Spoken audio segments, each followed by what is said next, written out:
before we begin, I'm conscious that many people following this hearing may not be familiar with this court or with proceedings of this kind, so it may be helpful if I explain a few points.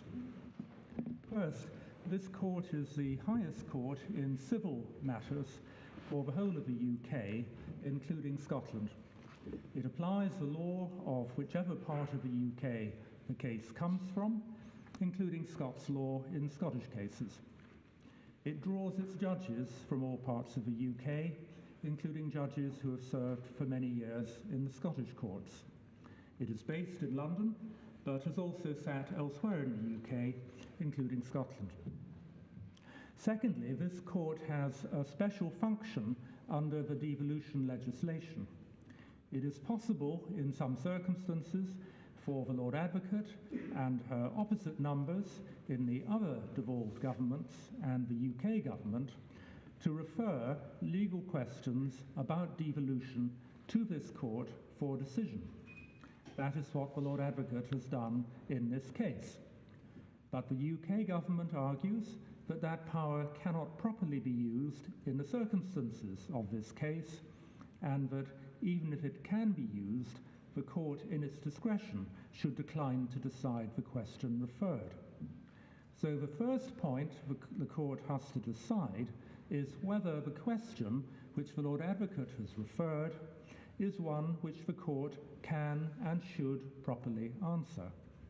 If the Lord Advocate succeeds on that point, the court then needs to decide the answer to the question which she has referred, which in essence is whether the powers of the Scottish Parliament enable it to legislate for a referendum on Scottish independence.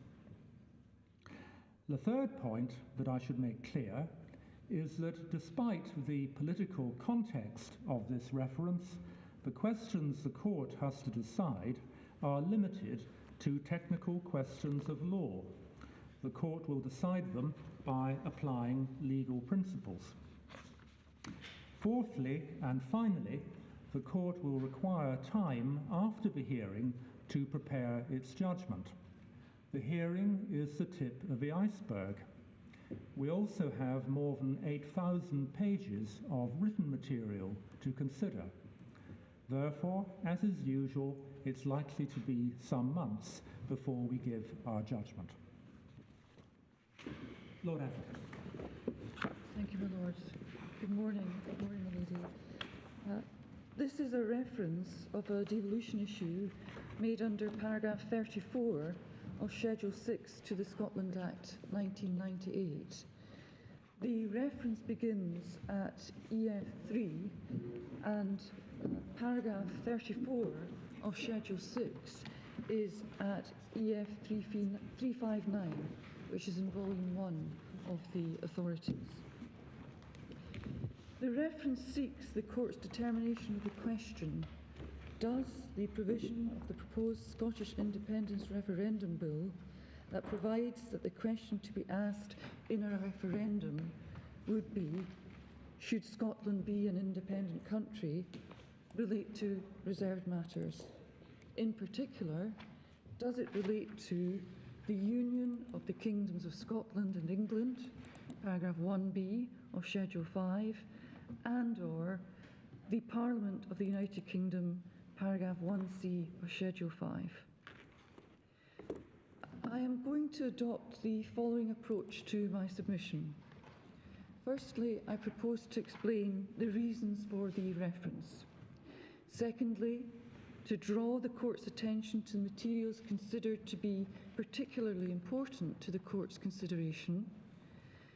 Thirdly, to set out my position on the question of jurisdiction of this court and respond to the Advocate General's submissions on that issue.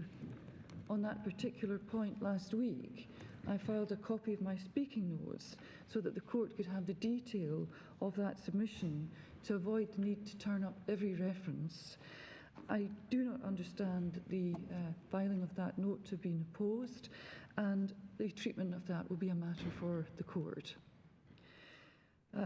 Next, I would propose to consider the terms of the draft bill, thereafter address the legal framework with within which the question should be answered and the principles to be applied by the court. And lastly, discuss the arguments that support the question being answered in the affirmative and those that support the answer being in the negative. So might I begin by explaining the reasons for the reference to the court. The reasons why I considered it appropriate to exercise the power conferred on me by paragraph 34 are set down in the reference at paragraphs 2 to 6. That's at the electronic folder, page 5 through to 6. And also in my case at paragraphs 19 through to 24 at the electronic pages 43 and 44. This is a power that has not previously been exercised by a Lord Advocate. And I make this reference exercising my own role as Lord Advocate in line with the role that I've been given under the Scotland Act. However, I am, of course, a Minister of the Scottish Government, and it is well known that the Scottish Government's policy is that a lawful referendum should be held. In this case, I concluded that in the particular circumstances, it was necessary and in the public interest that the question should be referred. I submit that this court has jurisdiction to accept the reference, and it is in the public interest that it is answered by the court. The particular circumstances are, firstly, the Scottish Government has been elected on a manifesto commitment to hold a referendum on the question of Scottish independence in the course of the current session of the Scottish Parliament. A manifesto commitment to hold a further referendum has been approved by the Scottish electorate several times since the 2014 referendum. The history of contemporary political debate on Scottish independence and of the electoral and constitutional context in which that debate has taken is described by me in my case. At part 3 of the case, particularly paragraph D onwards at page EF 52. Importantly, as noted in the case, in the 2019 UK general election, a majority of Scottish MPs were returned on a manifesto that supported a further independence referendum being held. There's reference to that in my case at paragraph 73. And in 2021, the Scottish general election, a majority of MSPs were returned on a manifesto commitment to a referendum on independence. Again, I make reference to that in my case at paragraph 76 at EF 62. Therefore, the issue of Scottish independence is a live and significant one in Scottish electoral politics. And the Scottish Government wish to introduce a bill in the Scottish Parliament to provide for holding for a referendum. As is well understood, the question whether such a bill would be within the competence of the Scottish Parliament is contested and has been contested since the advent of devolution. The history of the debate on that question is summarised in my case. The question of the competence of an independence referendum was considered in the UK Parliament during the passage of the Scotland Bill. I make reference to that in my case at length at paragraph 48 and at electronic pages EF 53 through to 56. And there's also references made and comments made by other academic and other commentators at paragraph 24, electronic 44 of my case. Lord Mackay of Drumadoon predicted that it would become a festering issue. In my submission, he has been proved right. It is an issue that I invite this court to finally resolve. The Scotland Act contains safeguards intended to ensure that legislation introduced to and passed by the Scottish Parliament are within the Scottish Parliament's legislative competence. The Scottish Ministerial Code, which is at tab 117, electronic folder 6443 supports those safeguards. The combined effect of Section 31 of the Scotland Act 1998 and the Scottish Ministerial Code is that a minister who wishes to introduce the proposed bill cannot make the statement required under Section 31 unless the Scottish law officers have cleared the bill for introduction. I would not be able to clear a bill in the terms of that appended to the reference. That is because, as I have explained in the reference, I do not have the necessary degree of confidence that the bill would be within competence to enable me to do so. Nevertheless, I consider that the question of law raised by the proposed bill is one which is genuine and unresolved. I do not consider that it is in the public interest that on an issue of law of this exceptional public importance to the people of Scotland and the United Kingdom that I should, in effect, be the arbiter. It is not constitutionally appropriate that a law officer perform such a function. Only this court can provide an authoritative ruling and provide certainty and clarity to the Scottish Government, the Scottish Parliament and the electorate. For all these reasons, I have concluded that it is in the public interest that this court should be asked to do so. So, can I set a little bit more of a context before the court and look at some of the materials?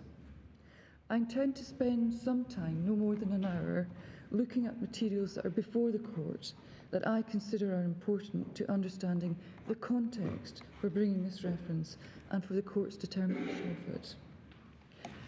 On the commitment of the Scottish Government to a referendum on Scottish independence, I would refer the court to a document, Scotland's Right to Choose, dated 2019. It's at tab 108, and the summary is included at electronic folder number 6323. The pages run from 11 through to 13, and in that document, the Scottish Government concluded that there had been a material change of circumstances since the 2014 referendum, namely the outcome of the referendum of the UK's membership of the EU in 2016 and the impact on Scotland. I also referred to the Scottish National Party election manifesto of 2021. That's at tab 112. It begins at the electronic folder number 6350, and the commitment to the referendum is at page 6360 and 6361. This is the basis on which the SNP contested the 2021 Scottish Parliament general election. Thereafter, on the existence of a genuine, unresolved issue of law, I refer the court to the debates on the Scotland Bill in 1998. Significant extracts from that are included in my case at paragraphs 49 to 51, electronic folder pages 53 through to 55, and they are reproduced in tabs 72 to 74 of the authorities, beginning at page 3728. That's at volume 6. I don't need to go through all of the detail, but the first that I would point to is an exchange between the Secretary of State for Scotland, Donald Dewar MP, and Michael Ancram MP in the Commons on the 12th of May 1998, and that is at electronic folder page 3728. Of course, all stages of this bill were taken in line with convention as to bills of constitutional importance on the floor of the House. And questions were asked whether a referendum in the Union was reserved. And Mr. Dewar responded that constitutional change was reserved. Mr. Ancram wasn't satisfied with that answer and asked the question again. And Mr. Dewar's response focused on the effect of a referendum. He said, If one assumes that this is a way of changing the Constitution, no. It is not in the power of the Scottish Parliament to change the constitutional arrangements. Scotland will, of course, have a right to enter into any debate about these matters in the United Kingdom Parliament, and there will be Scottish representatives to do so. That is as it should be. They will be expected to play a very full and proper part in debates in the United Kingdom Parliament on behalf of their constituents. The point was taken up again by Dominic Grieve MP, and Mr Dewar further responded. A referendum that purported to pave the way for something that was ultra vires is in itself ultra vires. That is a view that I take, and one to which I will hold. But as I said, the sovereignty of the Scottish people, which is often prayed in aid, and is still there in the sense that if they vote for a point of view for change and mean that they want that change by their vote, any elected politician in this country must very carefully take that into account. I do not believe that they will vote for that change, or that there is enthusiasm or a wish for that change. We shall no doubt argue about, debate and analyse that many, many times. I should also point out that there is a contribution in this debate by Mr Salmond, Mr Alex Salmond MP, and the answer to his question doesn't necessarily illuminate the question. However, it is relevant to note that Mr Dewar's response is that when Mr Salmond should attempt to persuade the people to vote for candidates who support his point of view on the need for a referendum, and there is a degree of mockery that the SNP only have 5 MPs, this is of some relevance to the issue of political mandate previously discussed. It would be said by the SNP that it has done precisely what Mr Dewar suggested it should do. Then please see the House of Lords debate on the 21st of July 1998. Lord Mackay of Drumadoon was advancing amendments dealing with referendums and the competence of a referendum on independence. His contribution is at pages 3732 and 3733. He said, notwithstanding the argument explained by the Secretary of State in another place and repeated by the Lord Advocate on second reading, I believe that it would be perfectly possible to construct a respectable legal argument that it was within the legislative competence of the Scottish Parliament to pass an Act of Parliament authorising the Executive to hold a referendum on the issue of whether those who voted in Scotland wished Scotland to be separate from the UK. It would be perfectly possible to construct an argument that it would assist members of the Scottish Parliament in the discharge of their devolved legislative and executive duties to be aware of the thinking of the Scottish people on that very important issue. Lord Sewell was unequivocal in his response, and to take his response a little short, he did say that if the Parliament passed an act to hold a referendum about whether the Union should continue, it would thus clearly be legislating in relation to a reserved matter of the Union. Any such act would be about the continuation of the Union and therefore would be beyond the Parliament's competence and would not be law. What page is that, please? So Lord Sewell's contribution is at page EF 3737 to 3738. Thank you. Further, then, on the question of unresolved issue of law, it is relevant to see the views expressed by legal academics, including Cormac McCamley, yes, but is it legal, which is in tab 67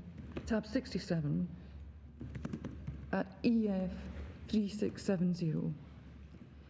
This rehearses more briefly the arguments now being put before this court in this reference without reaching a firm conclusion on what the author considers ought to be the answer the question now referred. In addition, Gavin Anderson, Christine Bell, Aileen McHarg et al., the Independence Referendum, Legality and the Contested Constitution, Widening the Debate, at EF 3680, tab 68, responding to the UK government consultation that said that the independence referendum was outside competence, authors consider the question less straightforward than as suggested by the UK government, and that a plausible case can be made out that such a bill would be lawful, and that is at EF 3681, tab 68. A summary of the various academic views is set in the footnote to paragraph 24 of the case at EF 44. This issue of law was not resolved by the Section 30 order made in 2013 following the Edinburgh Agreement between the Scottish and UK governments. The terms of that order are ambivalent on the question whether, absent the order, it would be within the legislative competence of the Scottish Parliament. Reference there I would make to EF 2164 and to see Article 3 of the order at EF 2168, both of which are at tab 36. This provides simply that paragraph 1 of Schedule 5 does not reserve a referendum of the kind provided for in that article. And then I'd also wish to draw the Court's attention to the materials on the history of referendums in the UK and their effect, and say something about the status of referendums in the general constitutional framework. I deal with this at Part 3, Section 1 of my case at EF 63 onwards, and at paragraphs 78 to 80 of my case, pages 63 through to 64, I set out an overview of the role and use of referendums within the United Kingdom. And I would highlight the following points which emerge from that discussion. The referendum as a constitutionally legitimate device was recognised by Dicey at the end of the 19th century, although it was not until 1973 that the modern use of the referendum began. Dicey saw the referendum as sitting above Parliament in the hierarchy of constitutional decision makers. I refer there to Dicey, the referendum, 1894, 23 National Review, and page 65, which is at tab 62, page 3582 of the electronic folder. There is no consistent practice in respect of the use and legal effect of referendums. The House of Lords Constitution Committee 12th report in the session 2009 to 2010, referendums in the UK, tab 100, electronic folder, page 5100, made that statement. My case refers to the 1973 border poll in Northern Ireland, the 1975 UK referendum on continued membership of the EEC, the 1979 referendums on Scottish and Welsh devolution, the 1997 referendums on Scottish and Welsh devolution, the 2011 referendum on changes to voting system for elections to the House of Commons, the 2014 referendum on Scottish independence, and the 2016 referendum on UK's continued membership of the EU. From this we know referendums may be self-executing in that legislation authorising the referendum provides for what is to be done in response to the outcome of that referendum. See my case at paragraph 80, referring to the Parliamentary Voting Systems and Constituencies Act 2011, which required the Minister to bring into force or repeal certain provisions of the Act, depending on the outcome of the referendum on proportional representation. Section 6 of the 2011 Act is at tab 30 of the authorities at electronic folder 1236.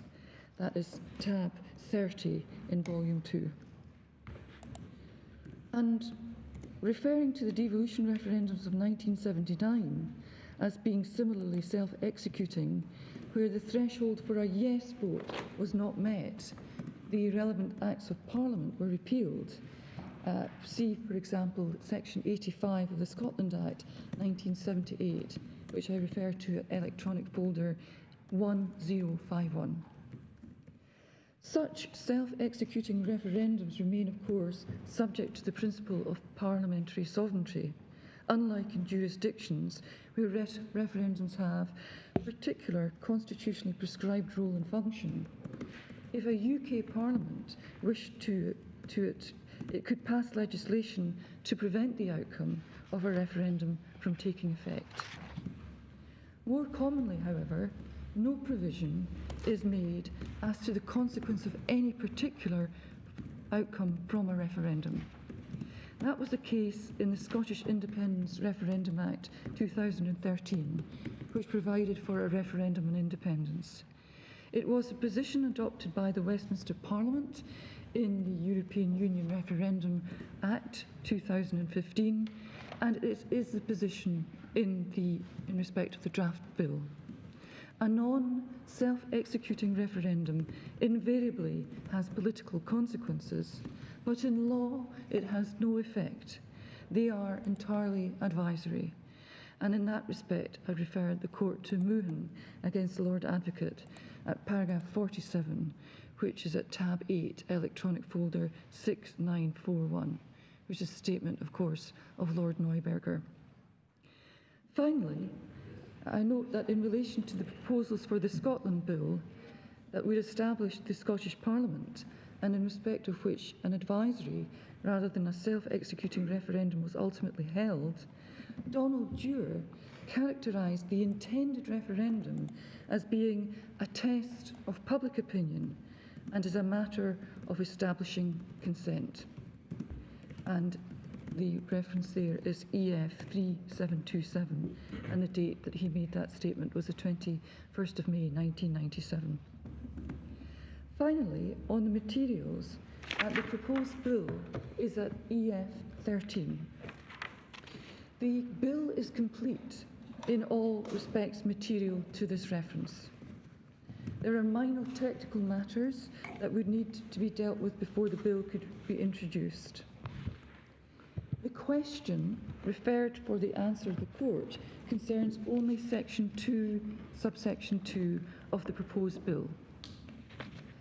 No more need to be said about the draft bill at this stage. It is addressed in more detail in the submissions on whether or not the bill is or is not within the Scottish Parliament's legislative competence. Moving then to jurisdiction. My position is I'm making positive submissions on the jurisdiction of this court to hear this reference, and they are set out at part 2 of my case, beginning at EF 40. The submissions in response to the Advocate General's case, so far as relating to jurisdiction of the court to hear and to determine the reference, are set out in the separate speaking note on jurisdiction. Whilst on the substance of the question referred, I seek authoritative guidance from this court and have presented both sides of the argument. I do take a positive position, though, on jurisdiction. In my submission, this court does properly have jurisdiction and should answer the question referred. So, on the positive case for jurisdiction, paragraph 34 of Schedule 6 to the Scotland Act, which is at EF 359, Volume 1, Tab 1, is straightforward in its terms. It provides that the Lord Advocate may refer to the Supreme Court any devolution issue which is not the subject of proceedings. Devolution is defined in paragraph 1 to Schedule 6, and it includes any other question arising by virtue of this Act about reserved matters. And that you can find that at EF 322, Volume 1, Tab 1. I contend that the question referred is a question arising by virtue of the Scotland Act about the reserved matters of, firstly, the Union of the Kingdoms of Scotland and England, and secondly, the Parliament of the United Kingdom. I refer to electronic folder page number 183. It is a question that arises by virtue of the Scotland Act because, firstly, it is about reserved matters, and reserved matters exist only by virtue of the Scotland Act 1998. By virtue of Section 31 of the Scotland Act 1998, electronic folder 134, it is necessary for the member introducing a bill to make a statement that the bill is within legislative competence. The member, in making such a statement, must reach a view on a question of law. In the case of a government bill, that statement cannot be made unless the bill has been cleared by the law officers. The requirements then of Section 31 and of the Ministerial Code have been acknowledged by this Court in the UNCRC reference case at paragraphs 12 and 73. That's at electronic folder 914 and 933. It's in volume 1, tab 15 at page 904. I say that in combination, these provisions support the principle of legality. Moreover, they support the view that the question to which the reference relates arises by virtue of the Scotland Act.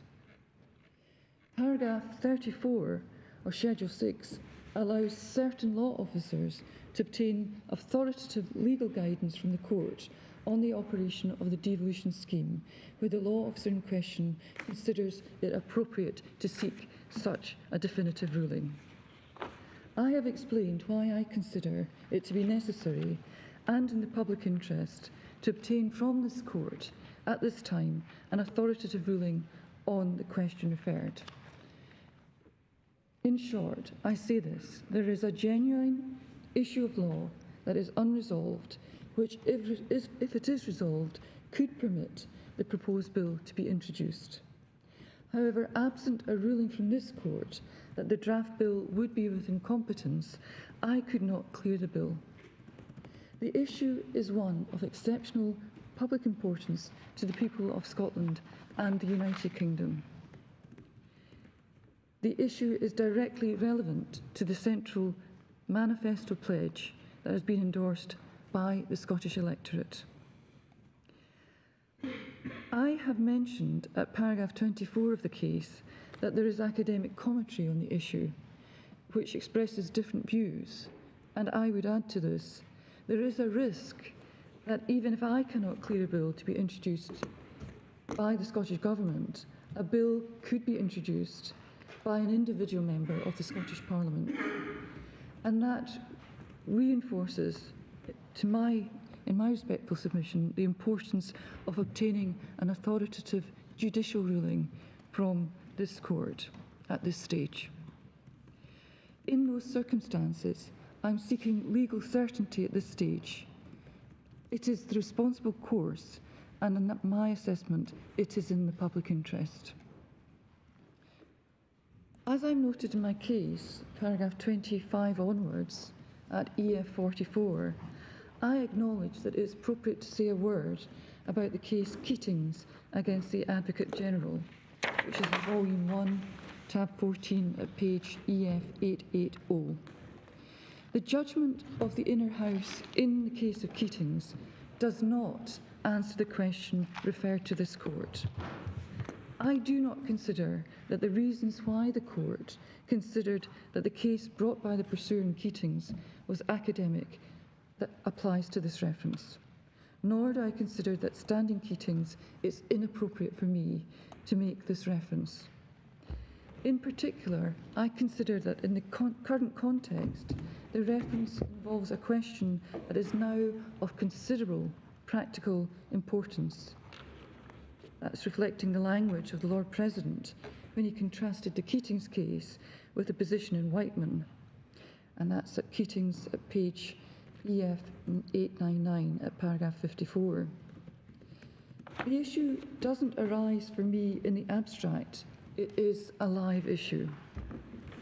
So far as paragraph 34 of Schedule 6 is concerned, I deal with that in my response to the Advocate General, but note that no detailed submissions were made to the court in Keatings in respect of paragraph 34 references. I acknowledge that the previous Lord Advocate submitted that a paragraph 34 reference could not be made during the passage of a bill, but that is not the circumstances within which this reference arises. Nothing, then, said by the Lord President in Keatings should be said to preclude a reference by the Lord Advocate in circumstances such as this. So I might then turn to the detail of my speaking notes on jurisdiction and discretion, I'll take the court through this, and as I say, I hope that it assists in taking us through this lengthy and, in a sense, very technical argument, which makes significant reference to statutory and provision and case law. This responds to the Advocate General's case at electronic folder page 488, paragraph 4, and paragraph 6 through to 46, pages 89 to 103, in which the Advocate General contends that this reference is not within the court's jurisdiction under Schedule 6 of Schedule 6, paragraph 34 of the Act, and alternatively should not be entertained at the court's discretion. Schedule 6, paragraph 34, confers on the Lord Advocate, Advocate General, Attorney General, and Attorney General for Northern Ireland a power to refer directly to this court any devolution issue. That's at electronic folder page 359. The only qualification on that power is that the devolution issue is not the subject of proceedings. Schedule 6, paragraph 1, at page 322, states that for the purpose of that schedule, a devolution issue includes, at subparagraph F, any other question arising by virtue of this Act about reserved matters.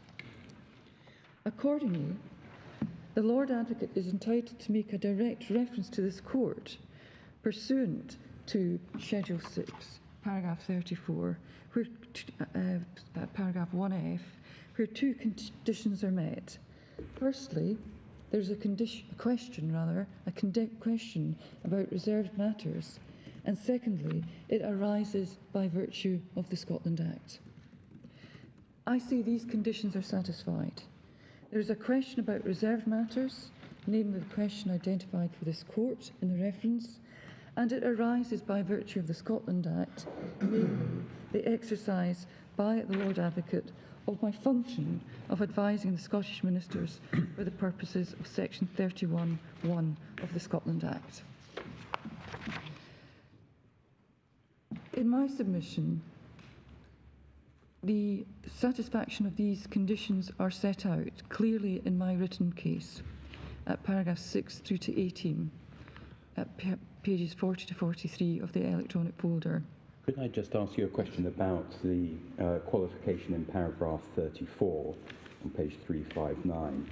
Any devolution issue which is not the subject of proceedings. Yes. On my understanding, that's because elsewhere in the schedule there's a regime for the ability, if proceedings are on foot, one of the law officers to seek rulings on devolution issues. So paragraph 34 is a sweep up. It's intended to broaden it beyond that regime. Is that correct? Yes, I agree with that, my lord, and that's how the term was described in the notes and clauses, a sweep up provision almost. Right. Yeah. Thank you. So the Advocate General has two distinct arguments on jurisdiction against his position. The first and principal argument is that even if the two conditions set out above are satisfied, there is an implicit exclusion in the terms of paragraph 1F such that it does not apply to questions relating to bills or draft bills. and that's at the, I make the reference there to the Advocate General's case at that point. His second argument is that the two conditions set out in paragraph 1F are not satisfied on their own terms. And these two arguments then I address in turn. Firstly, that the conditions are not met. The Advocate General's essentially implied limitation argument. The Advocate General's first argument is premised on the assumption that the conditions of 1F are satisfied in terms, but that despite the apparently broad scope of the power to refer a question pursuant to Schedule 6, paragraph 34, read with paragraph 1F, that power cannot in fact be used where a question about a reserved matter relates to a bill or a draft bill. The reason the Advocate General gives for this implied limitation is found at paragraph 24 of his case, where it said that allowing the power to be used in circumstances such as this reference would render the provisions in section 33 for referring bills passed by the Scottish Parliament unnecessary. The nub of that reasoning is that it would be surprising if Parliament had set up such a carefully calibrated scheme in section 33 and the surrounding provisions, and yet simultaneously intended that scheme to be rendered unnecessary by the discretion afforded to the same law officers to refer a bill outside it. The short answer to the Advocate General's submission is that I am not, by this reference, seeking to refer a bill at all. Section 33 of the Scotland Act makes provision for bills passed by the Scottish Parliament to be referred to this court. But this reference concerns a question about proposed legislation that has not been introduced to the Scottish Parliament and which currently cannot be cleared by me for introduction. Leaving aside the distinct questions as to whether the reference of such a question is hypothetical or premature, that I come on to address that, there can be no objection to the reference on the grounds of inconsistency with section 33, since that section is not engaged and may never be engaged. This is a question about proposed legislation. Indeed, the Advocate General does not contend that the reference is inconsistent with the terms of section 33. I say he cannot plausibly do so. Rather, he takes the weaker position that allowing a reference in these circumstances would render the section 33 procedure to refer bills unnecessary. However, recognising the entitlement of the Lord Advocate to make references at a pre-legislative stage would not render the power of a Lord Advocate to do so under section 33 unnecessary, still less the power of the Advocate General or the Attorney General to do so pursuant to section 33. The circumstances of the present case that led to the reference being made are highly exceptional, and I set out these in my case. Absent such exceptional circumstances, concerns about whether legislation relates to reserved matters may be expected to be raised through the mechanisms provided through the Scotland Act, including section 33. I see two particular situations demonstrate the undoubted continuing importance of section 33, even as Schedule 6, paragraph 34, permits a reference to be made in the present circumstances.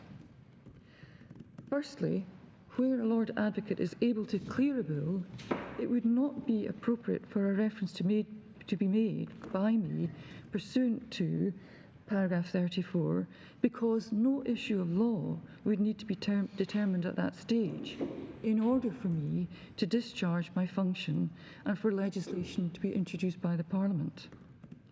Section 33, however, would nonetheless provide an important power for me and other law officers to refer the provisions of the bill to this court if doubts about whether they are within the legislative competence justify seeking an authoritative determination following the passage of the bill through the Parliament.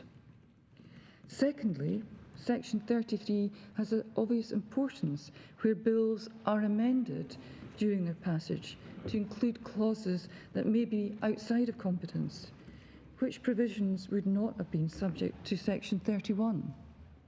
That is the provision that relates to the statement or clearance by law officers, or where the process of legislative scrutiny identifies concerns about whether particular clauses are within competence.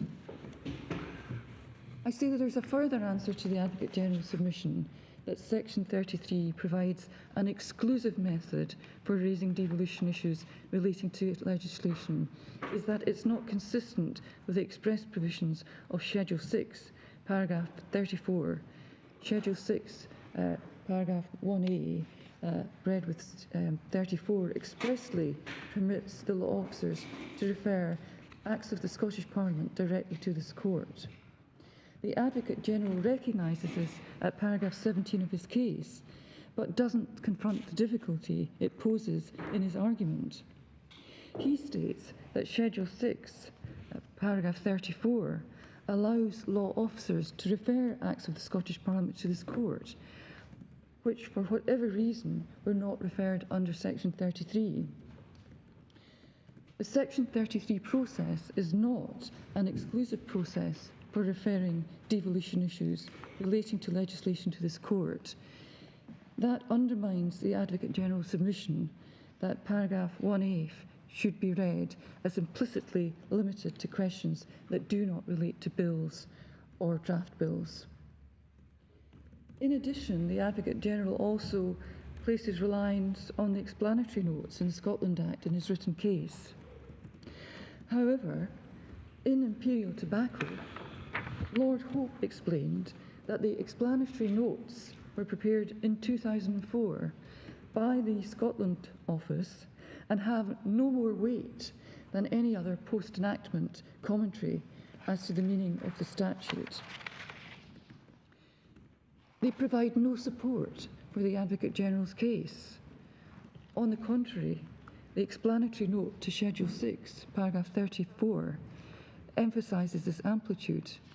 It says this power enables the law officers to refer any various question to the Judicial Committee if it is not already the subject of judicial dispute.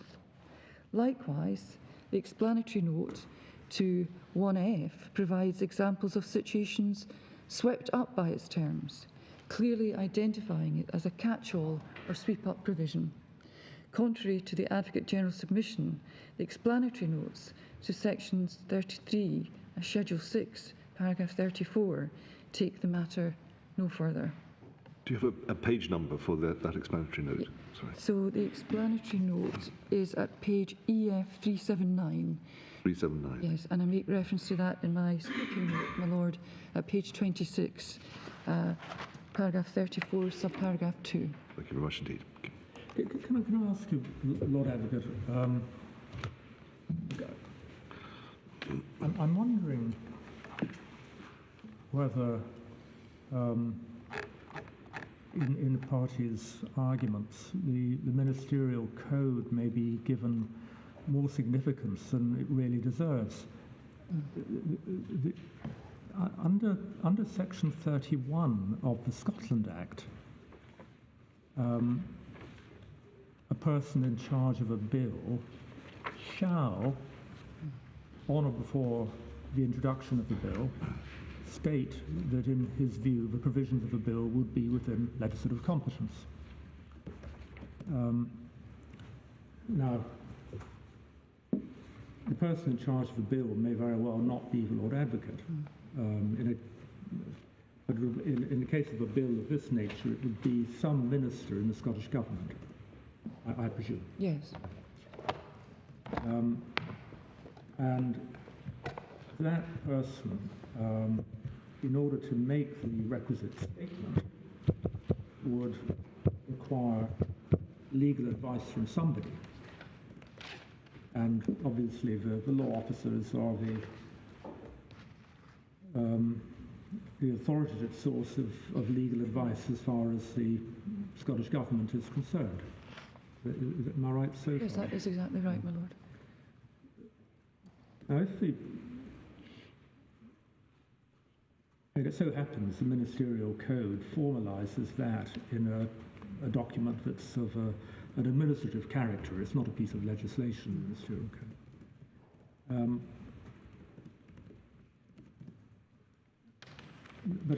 But leaving aside the argument about Section 33 references of bills for the moment, if one leaves that out of the picture, if the person in charge of a bill is not clear as to whether its provisions would be within legislative competence, or if the person from whom he would receive advice about its legislative competence isn't clear, I wonder whether there's any problem about saying that would be a question arising, that the competence of the bill would be a question arising by virtue of this Act. Yes, I agree with that, my Lord. The requirement for the certificate rests with the Minister introducing the bill. Yes. And so the whole issue about legislative competence arises by virtue of the Act. Yes. So the Minister who's proposing the bill has to consciously and responsibly apply their mind to the Section 31 test. As a matter of law, the Minister is not bound by the Lord Advocate's advice, and there may be circumstances in which the Minister could properly take a different view. However, that view would really require to be underpinned by rationale, on a rational basis, and a view reached in good faith. And even though the ministerial code is there, and it requires the bill to be cleared by the Lord Advocate before the statement's made, there's no doubt that the whole issue of this, where this issue arises by virtue of Section 31.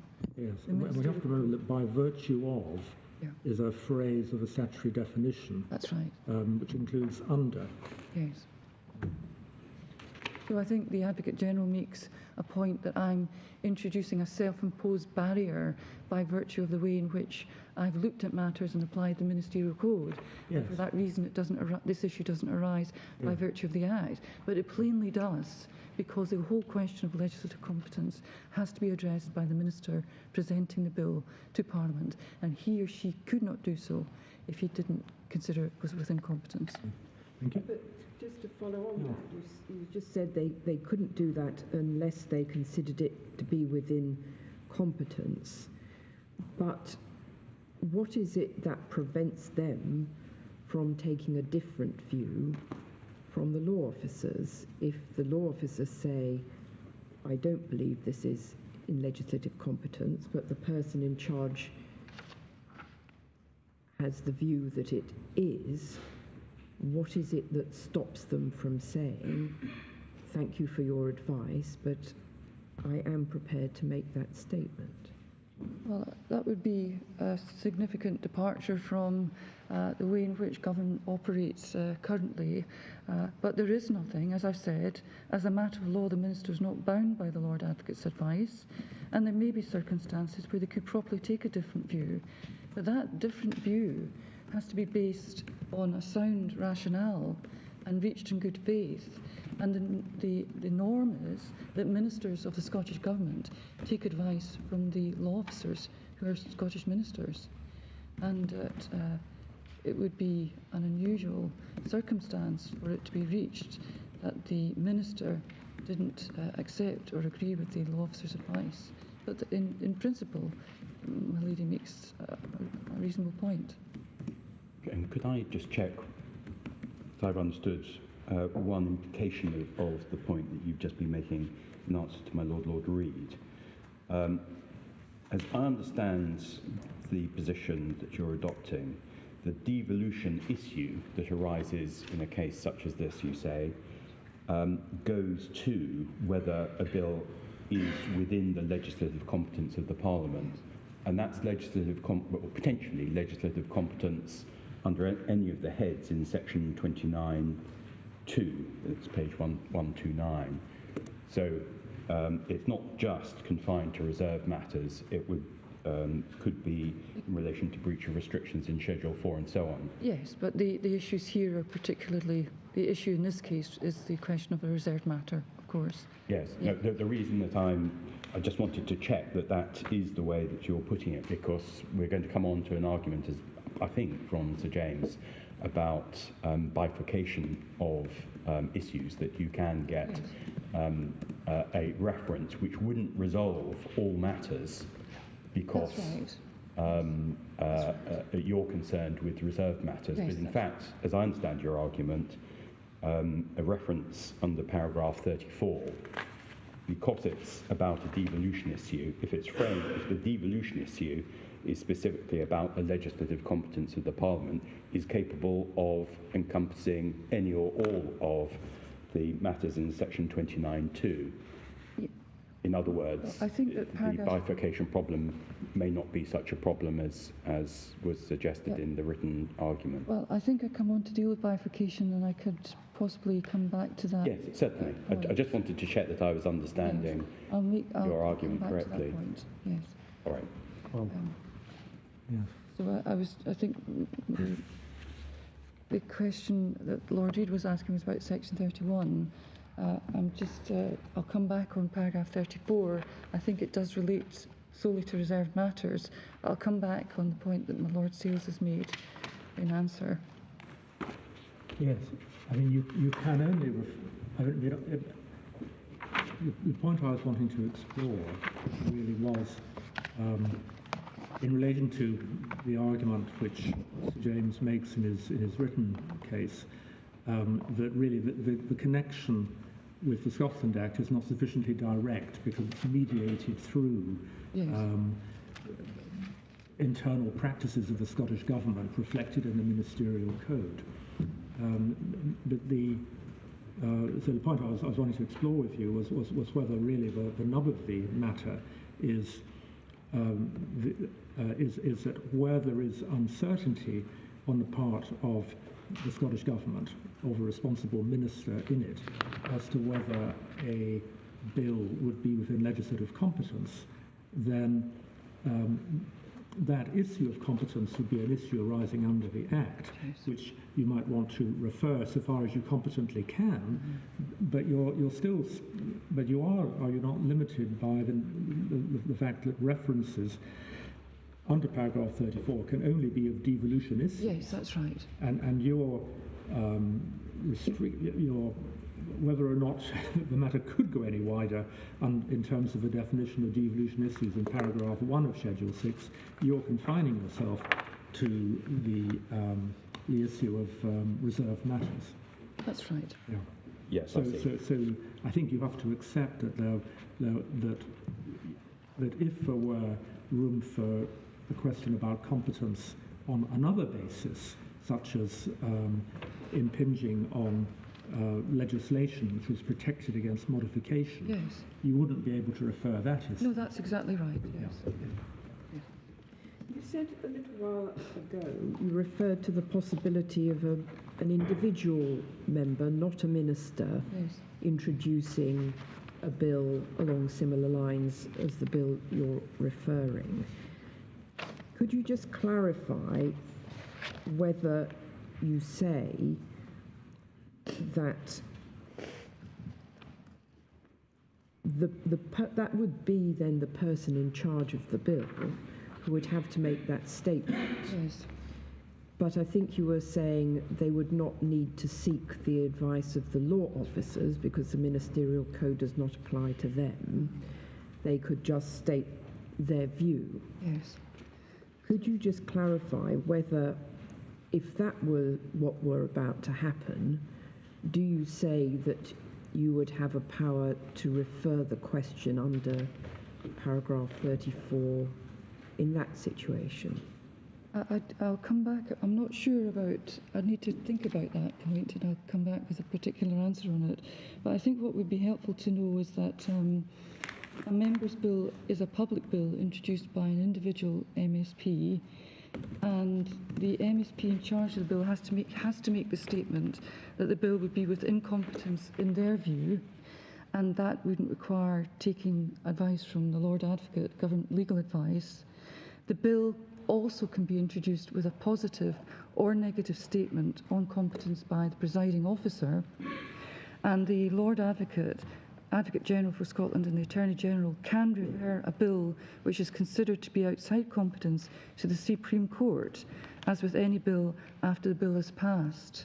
So there is a mechanism within the Scotland Act to allow for a private member's bill at a later stage, after introduction, to be referred in accordance with the statutory scheme.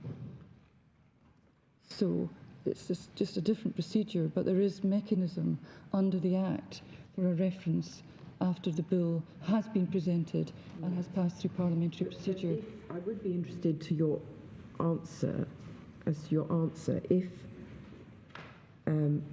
someone who was not a minister was proposing to introduce a bill, had stated that in their view it would be within legislative competence, you or another law officer disagreed with that, do you say that you would have power to refer the bill before it was introduced? Mm-hmm. Yes, I'll consider that point against the fact that there is procedure within the Act for the appropriate reference to be made in accordance with the legislative provisions of the Act.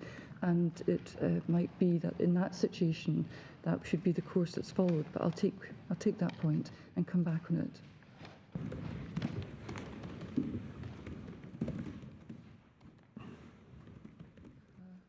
I think I was dealing with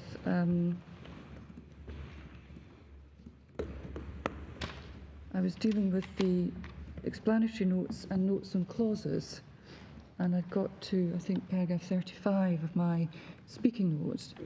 Oh, 16, let's say 16, okay, paragraph 16 of my speaking notes. The Advocate General also refers to the Notes and Clauses document produced during the passage of the Scotland Act, which are said to clearly indicate a lack of intention on the part of Parliament to include questions about bills outside of the Section 33 process. The Lord Advocate accepts that the Notes and Clauses are an admissible aid to the construction of the Scotland Act. On the basis, however, of the Advocate General submissions, is that, like the explanatory note, the Notes and Clauses document emphasises that Schedule 6, paragraph 34, is intended to allow any various question to refer to the court. But unlike the explanatory note, the Notes and Clauses refers to an exception, a various question that has arisen in proceedings on a bill before the Scottish Parliament. And the Advocate General relies on this reference to this exception. In relation to Notes and Clauses, I say that the document does not, however, assist the Advocate General's argument. If it does anything, it provides assistance and supports the Lord Advocate's position. The present reference has not arisen in proceedings on a bill and doesn't relate to a bill currently before the Scottish Parliament. Thus, the single exception identified in the Notes and Clauses to the power to refer to this court pursuant to paragraph 34 doesn't apply to this reference. Moreover, the material part of paragraph 1F was not included in that subparagraph at the time of the Scotland's Bill introduction or when the Notes and Clauses document was produced. That was produced in January 1998. And the relevant wording of 1F was introduced by amendment later in October of 1998. The Advocate General also makes a series of submissions of his written case at pages 94 through to 96, to which I would make specific response. At paragraph 25, he relies on the fact that Schedule 6, paragraph 1, does not refer to a bill in any form or at any stage. This is correct, but it is irrelevant given the broad amplitude of 1F. As I say, its nature is as a sweep-up clause, and the fact that the Lord Advocate has not referred a bill. At 25.2, he also relies on an observation in Keating's, page EF 901, that only a provision of an Act of the Scottish Parliament can be outside competence. This is a variation on the Advocate General's contention that the reference relates to a hypothetical question and that it's premature. I'll respond to that in Part B later, but in short, my answer is that a question relating to a reserved matter has arisen under the Scotland Act, and given my responsibility to advise the Scottish ministers on draft legislation prior to its introduction, the issue is not hypothetical, it's not premature for it to be resolved. The Advocate General relies on explanatory notes and notes and clauses documents, and I've referred to these.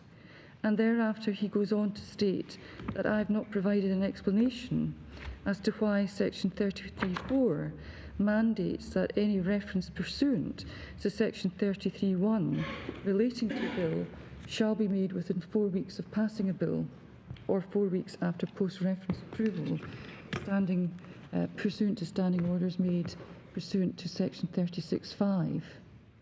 And I say one obvious explanation is that this is intended to minimise disruption to parliamentary proceedings by stipulating that references under Section 33 relating to bills or provisions in bills should be made post-passage in the prescribed period.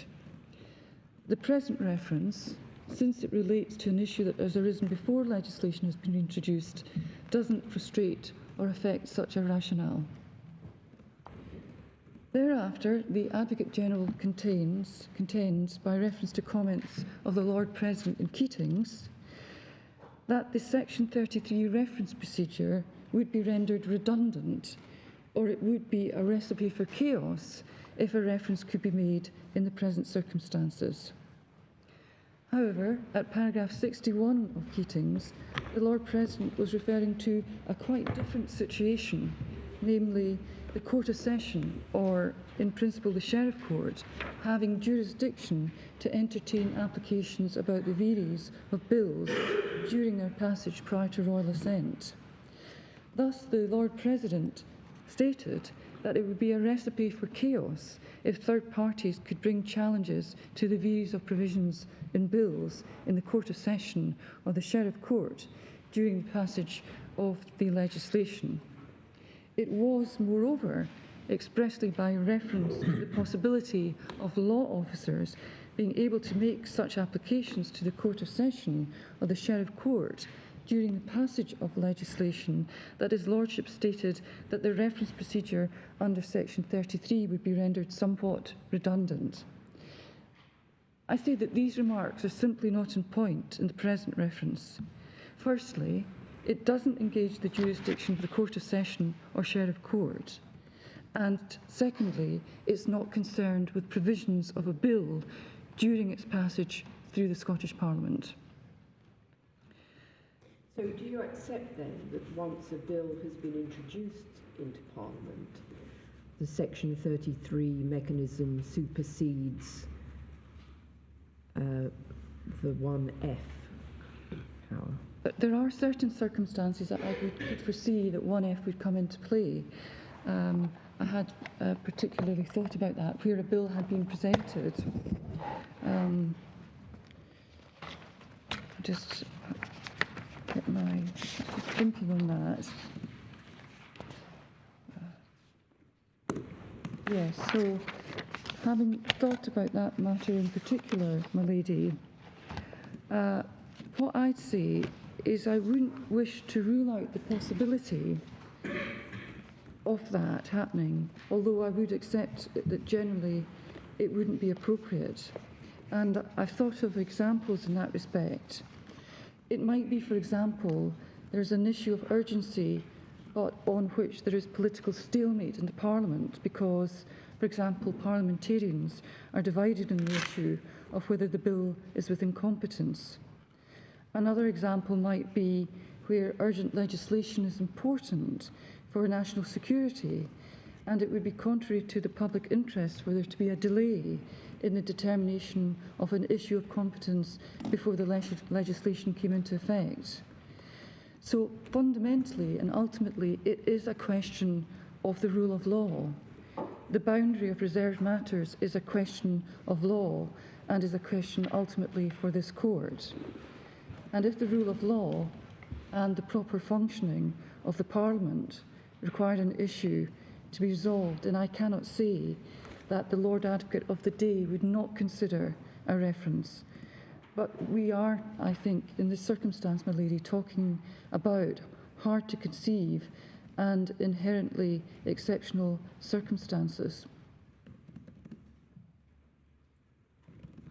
Well, just thinking in terms of the question posed at page 9 and following on from Lord Reid's observations, the essence of the case, as far as I understand it, is that it's impossible for you to advise in the present state of the law as to whether it is or within or without competence. And I was wondering whether the question should be slightly rephrased, namely, is it possible for the Lord Advocate to advise that, or is it possible for the Minister to make a Section 31 statement that, if that is the real issue? I think we have to go back to the terms of Section 31. Yes. And just reminding myself of precise terminology in Section 31.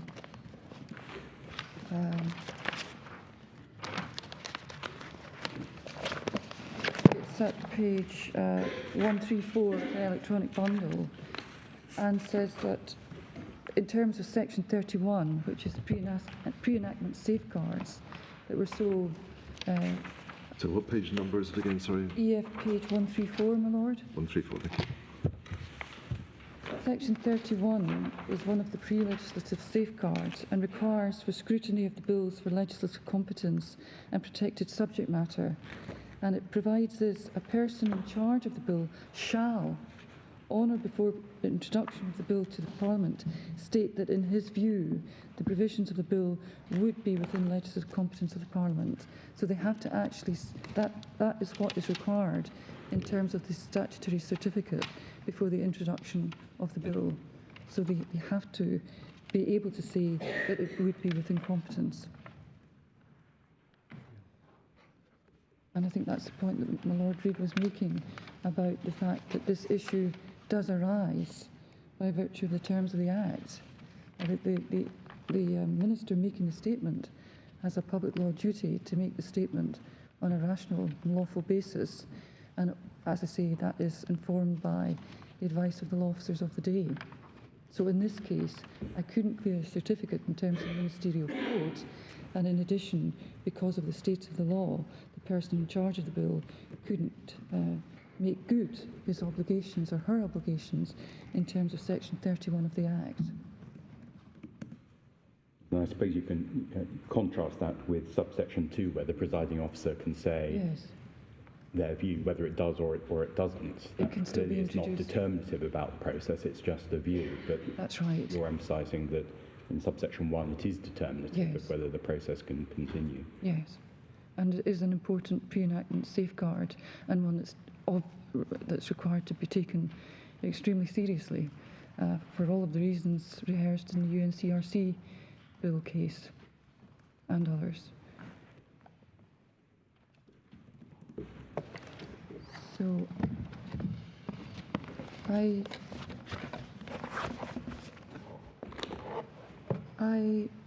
was then going to move on to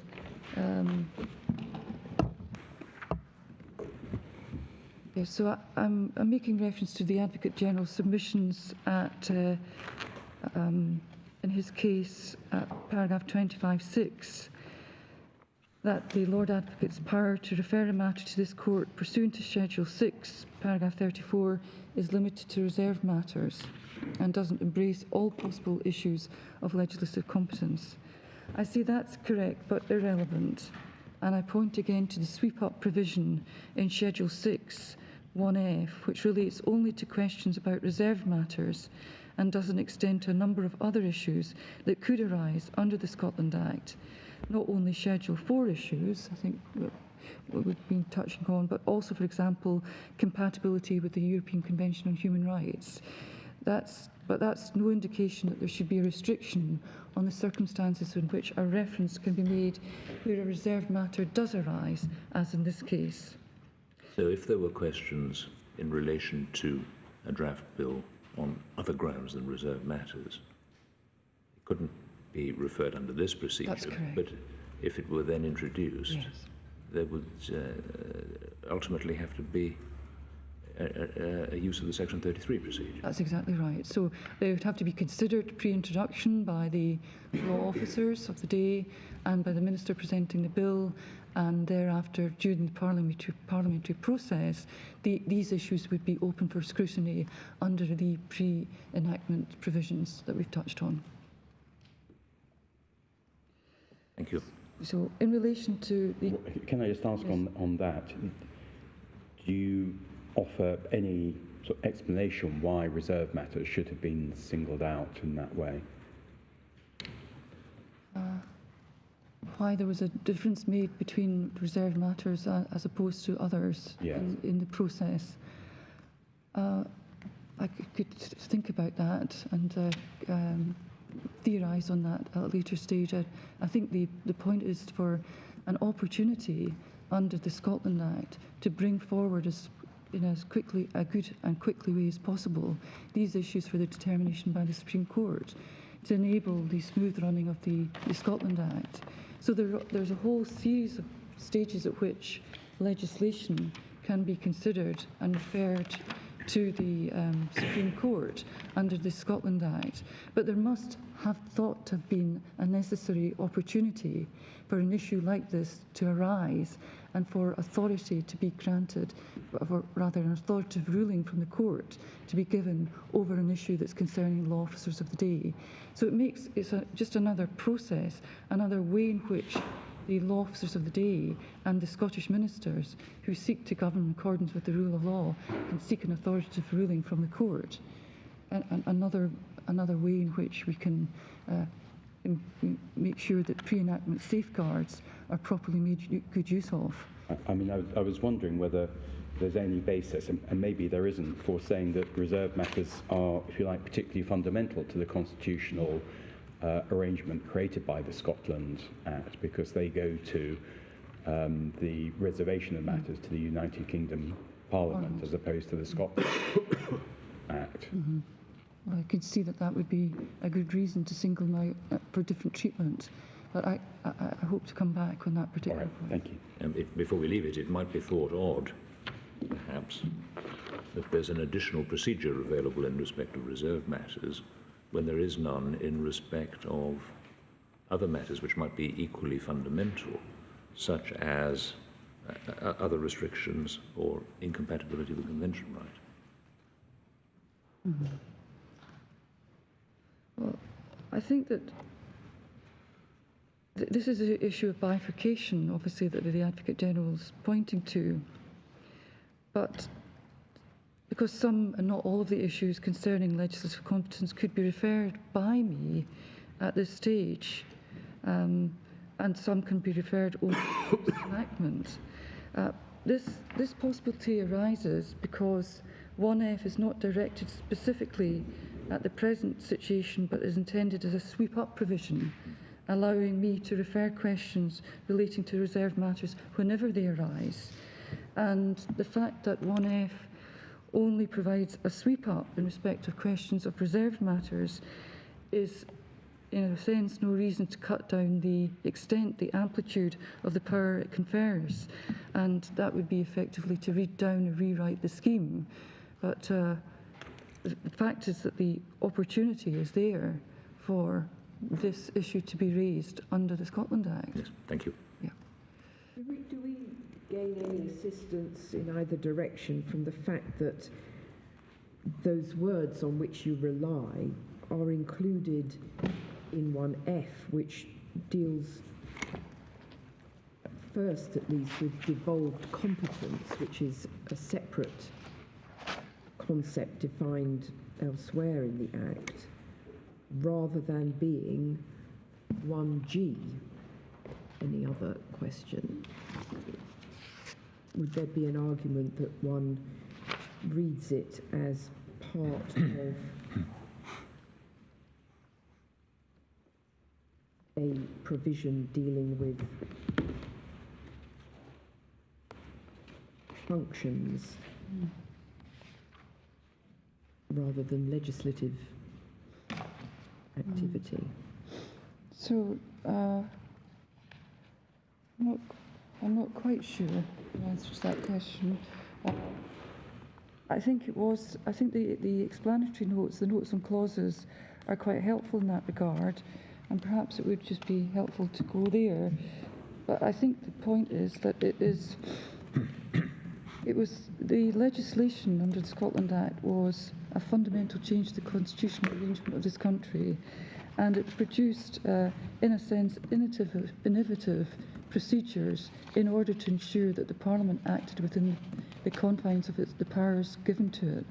And the process available under F is one that allows the legislature, the ministers, to be able to access the courts for an authoritative ruling on a devolved competence issue where it relates to a reserved matter.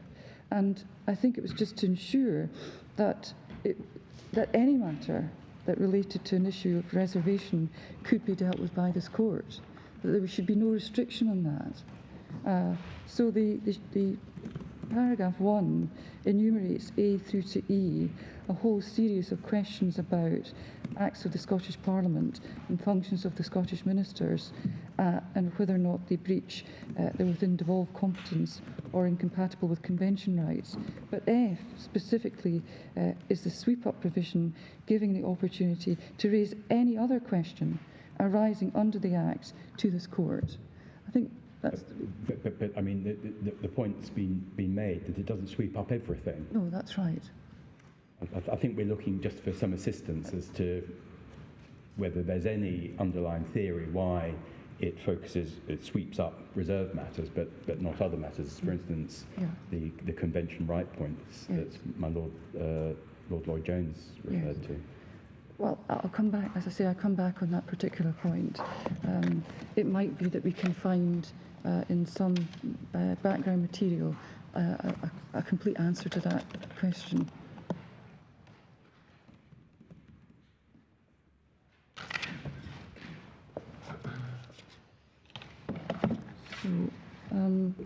Just before you move on, I think you said that paragraph 1F was introduced at a later stage in the bill progress. Yes. After initial introduction. And can I ask, were there any explanatory notes specifically in relation to paragraph 1F? Or was it just done in the ordinary course of parliamentary procedure without explanatory notes being introduced alongside the amendment? Yeah.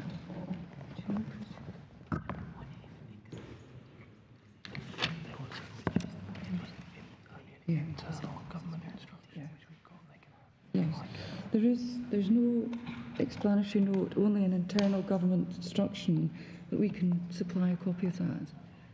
Yes, I think the only thing we're puzzled about at the moment, and is simply why Parliament focused in 1F on one particular aspect of competence, namely reserved matters, rather than other aspects of competence, all aspects of competence. Yes. And as I say, I'll try and find it. I mean, we do have to be a little bit careful if it's an internal government note, because that's not a permissible way to help us interpret the Act. So I'd offer to supply it, but perhaps not then. Well, if I could suggest this, perhaps you could have a look at to see whether it helps you make a submission to us about what the underlying reason might have been, rather than introducing it as something that we can I'll do that. refer to. Thank you, Lord. I was coming on to deal with the I was dealing there with the bifurcation point, and the next point in the Advocate General's case at paragraph 25(7), He has also submitted that I haven't addressed why Parliament would have intended that legislation could be subject to a reference prior to introduction and potentially again following enactment if its terms are altered by Parliament. And he said, it said that there needs to be an explanation for the potential burden it would impose, he says, on the finite resources of this court. And my position is the answer to this is simple. As the present case demonstrates, circumstances can arise where if a reference to this court cannot be made, a bill cannot be introduced, and no determination of its legality can be obtained from the court. So the existence of the catch-all provision itself indicates that Parliament recognised that not all situations in which a reference to this court would be appropriate could be foreseen. And given the rule of law requires the proper interpretation of legislation to be a matter for the courts, my point that I made before, the catch-all provision simply facilitates the operation of the rule of law. I mean, it's to come back to the same point, that the same difficulty arises because it's basically because of the mismatch between Section 31(1), which says a statement's got to be given about legislative competence, and legislative competence covers all matters within, 29, subsection 2, which isn't just reserved matters. So mismatch between Section 31, subsection 1, and paragraph 1F in Schedule 6, which just focuses on reserved matters. So, I mean, the point you make in paragraph 26 of your speaking note could have been made more generally. But again, speaking for myself, it's a bit of a puzzle why it's a point that can be made about reserved matters, but not could have been made, but doesn't arise in relation to the other matters going to legislative competence. Yes, I understand the point. All right, thank you. So, what my point is... Sorry, you said earlier also that you accepted that if something has been, if a bill has been referred at this stage, pre-introduction, then one couldn't refer, or a different law officer couldn't refer effectively the same question to the court using Section 33. Is that something that's prevented by the Act, or is that just that it would already have been decided and it would be raised judicata? There would be no sense in doing so. It had been decided. I mean, if I've come here for a ruling on the competency of the bill under the procedure I'm seeking at the moment, it would make no sense to come back again under Section 33.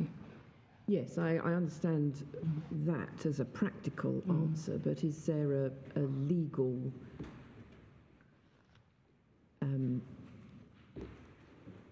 is there something as a matter of law that rules that out?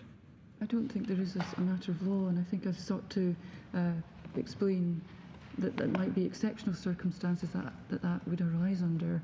I think I hoped I'd answered that previously in the question that was asked by my lady.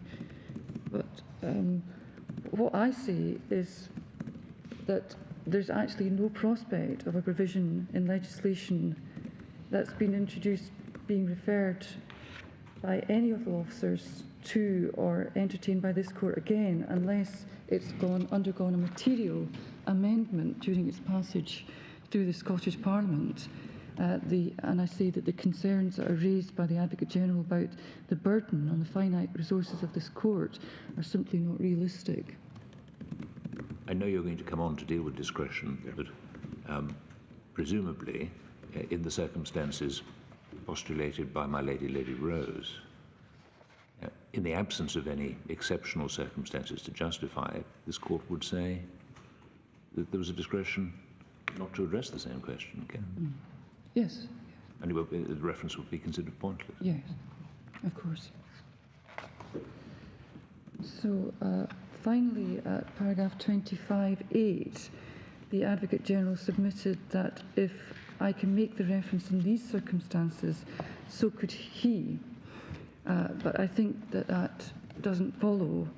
I say in the present case, as I've explained in my written case, a question about reserved matters arises for me by virtue of the Scotland Act. because of my functions in advising the Scottish ministers, I'm required to form an opinion on whether or not the draft bill relates to a reserved matter. The Advocate General is simply not in a comparable situation. However, one might postulate this: if, for example, the Prime Minister of the UK was considering whether to make an order under Section 30 in respect of an independence referendum or another matter, and wished to have an authoritative ruling on whether or not such an order was necessary, or whether the Scottish Parliament already had legislative competence in respect of the matter, such a situation might be one which the Advocate General or indeed the Attorney General might have jurisdiction and consider it appropriate to make reference to this court. But he is in a very different position from me because of the particular responsibilities that I have in law by virtue of the Scotland Act. And in relation to the second issue posed, which is whether or not the question arises by virtue of the Act, at paragraph 26 of the Advocate General's case, he submits that there is no reserved matter arising by virtue of the Act, and therefore paragraph 1F is not satisfied on its own terms. The Advocate General's argument is that the statement required by Section 31(1) is to be made by a minister, and no part of the Lord Advocate's role is prescribed under the Act. We've touched on this in discussion, but I see he's wrong for the following reasons. Firstly, the words arising by virtue of this Act, used in Schedule 6 1F, on their natural and ordinary meaning, require only that the Scotland Act causes an issue about reserved matters to arise. Furthermore, the first part of Schedule 6 1F refers to whether a function is exercisable. The wording, as well as similar wording in 1B to D, makes plain that the subsequent general sweep-up words that refer to any other question arising by virtue of the Act are not limited to the exercise of functions conferred by the Act. If, as the Advocate General contended, 1F was restricted to questions that arise in the course of decisions and are expressly prescribed by the Scotland Act, then the scope of 1F would be very narrow and potentially non-existent. And the Advocate General does not provide any examples of decisions that would be prescribed by the Scotland Act that could give rise to questions about reserved matters to which he contends Schedule 6 1F and 34 could apply. I see that such a narrow construction would have significant implications for Schedule 6 in general. Schedule 6 is not principally concerned with references to this court. It's principally concerned with devolution issues that arise in legal proceedings in the United Kingdom's courts. And the broad amplitude of 1F is apt to sweep up all issues about reserved matters that could arise in legal proceedings and then bring them within the scope of Schedule 6. However, if 1F was read very narrowly in the manner contended for by the Advocate General, driven by a perceived need to limit the circumstances in which references to this court could be made, pursuant to paragraph 34, so that it's understood as referring only to decisions prescribed by the Act, the effect would be that the legitimate questions about reserved matters could arise in legal proceedings, but the provisions of Schedule 6, Parts 2, 3 or 4 would not be engaged because it could not be shown that the issue arose pursuant to a decision prescribed by the Act. And I see that simply wasn't Parliament's intention to have such a narrow construction. Just as a matter of interest, that the Northern Ireland Act adopts the same approach to devolution issues. Yes. Paragraph 1 of Schedule 10 has a number of sub-paragraphs dealing with competence, issues of competence, and then the sweep up at the end is any question arising under this Act about accepted or reserved matters. Yes. So there's whatever the explanation is, there's a family likeness. Yes, yes. Well, I'll certainly try and resolve the question over lunch hour. Just on that, can I ask, which came first? The Northern Ireland Act or the Scotland Act? I think it was the Scotland Act, but I'll Right. double check. Beside each other in the statute book. Yes, the Northern Ireland Act is Chapter 47, and the Scotland Act is Chapter 46. Yeah. There we go.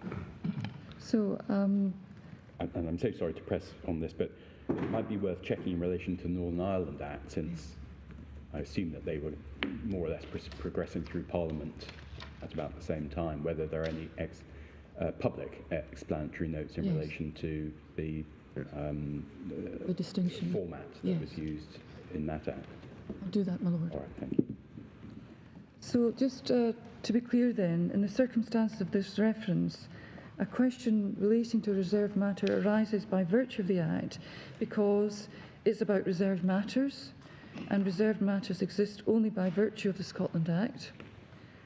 In relation to Section 31, it is necessary for a member of the Scottish Government introducing a bill to make a statement that the bill is within competence, and that's extended to any member introducing a bill by Section 6 of the Scotland Act 2012. It is natural and obvious that law officers will advise on that question.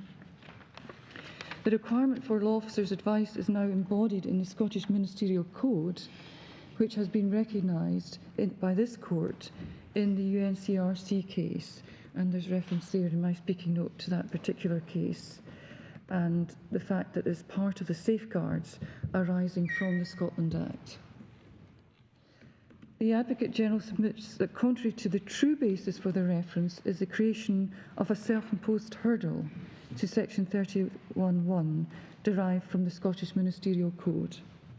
However, the Code reflects the safeguards built into the Scotland Act, and even if the Code didn't require me as Lord Advocate to clear draft bills prior to introduction, I would need to advise on whether the bills would be within legislative competence.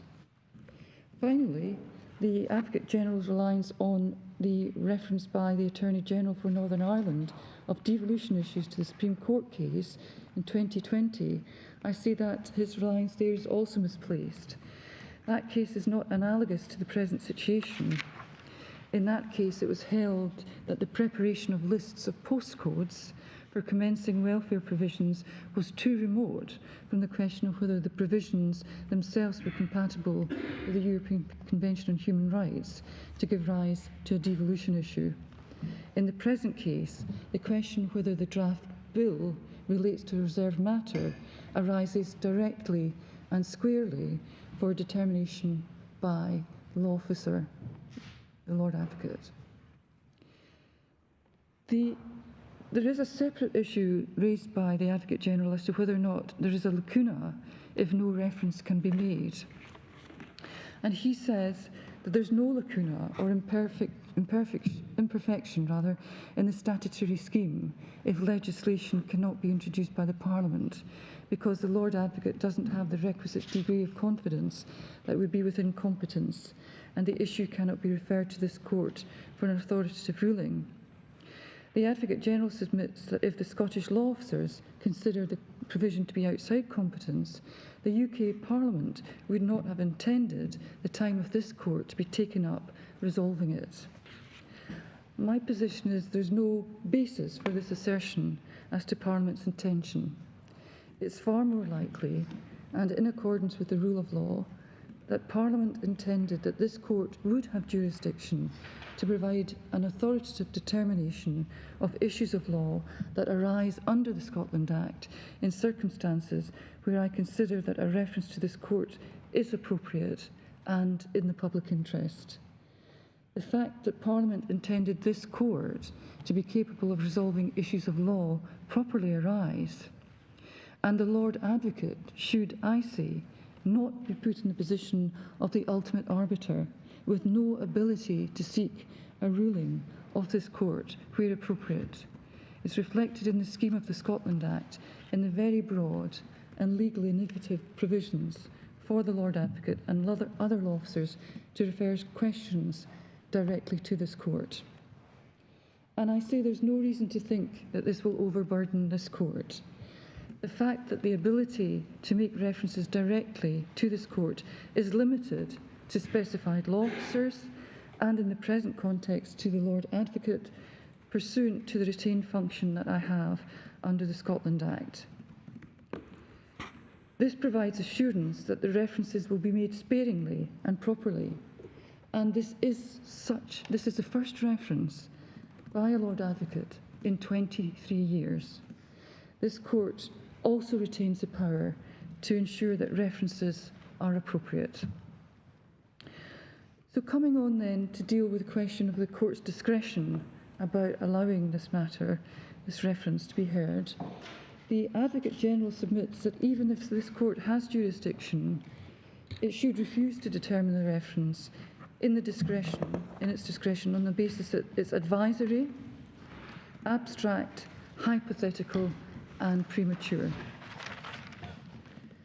I say that it's simply not the correct characterisation of the reference. It is of course correct that the reference is advisory, but that is the nature of the reference procedure. In the Supreme Court of Canada, in the case of reference re secession of Quebec, which I quote in my speaking note, the court said on a direct reference it's not acting in its traditional adjudicative capacity and it's not engaged in the disposition of rights. For the same reason, the Supreme Court explained that a reference process inherently involves the determination of issues that otherwise may not be ripe for decision because they've not arisen in the context of a legal dispute. That is the case in this context, since a reference pursuant to paragraph 34 of Schedule 6 can only be made in relation to issues that are not the subject of legal proceedings.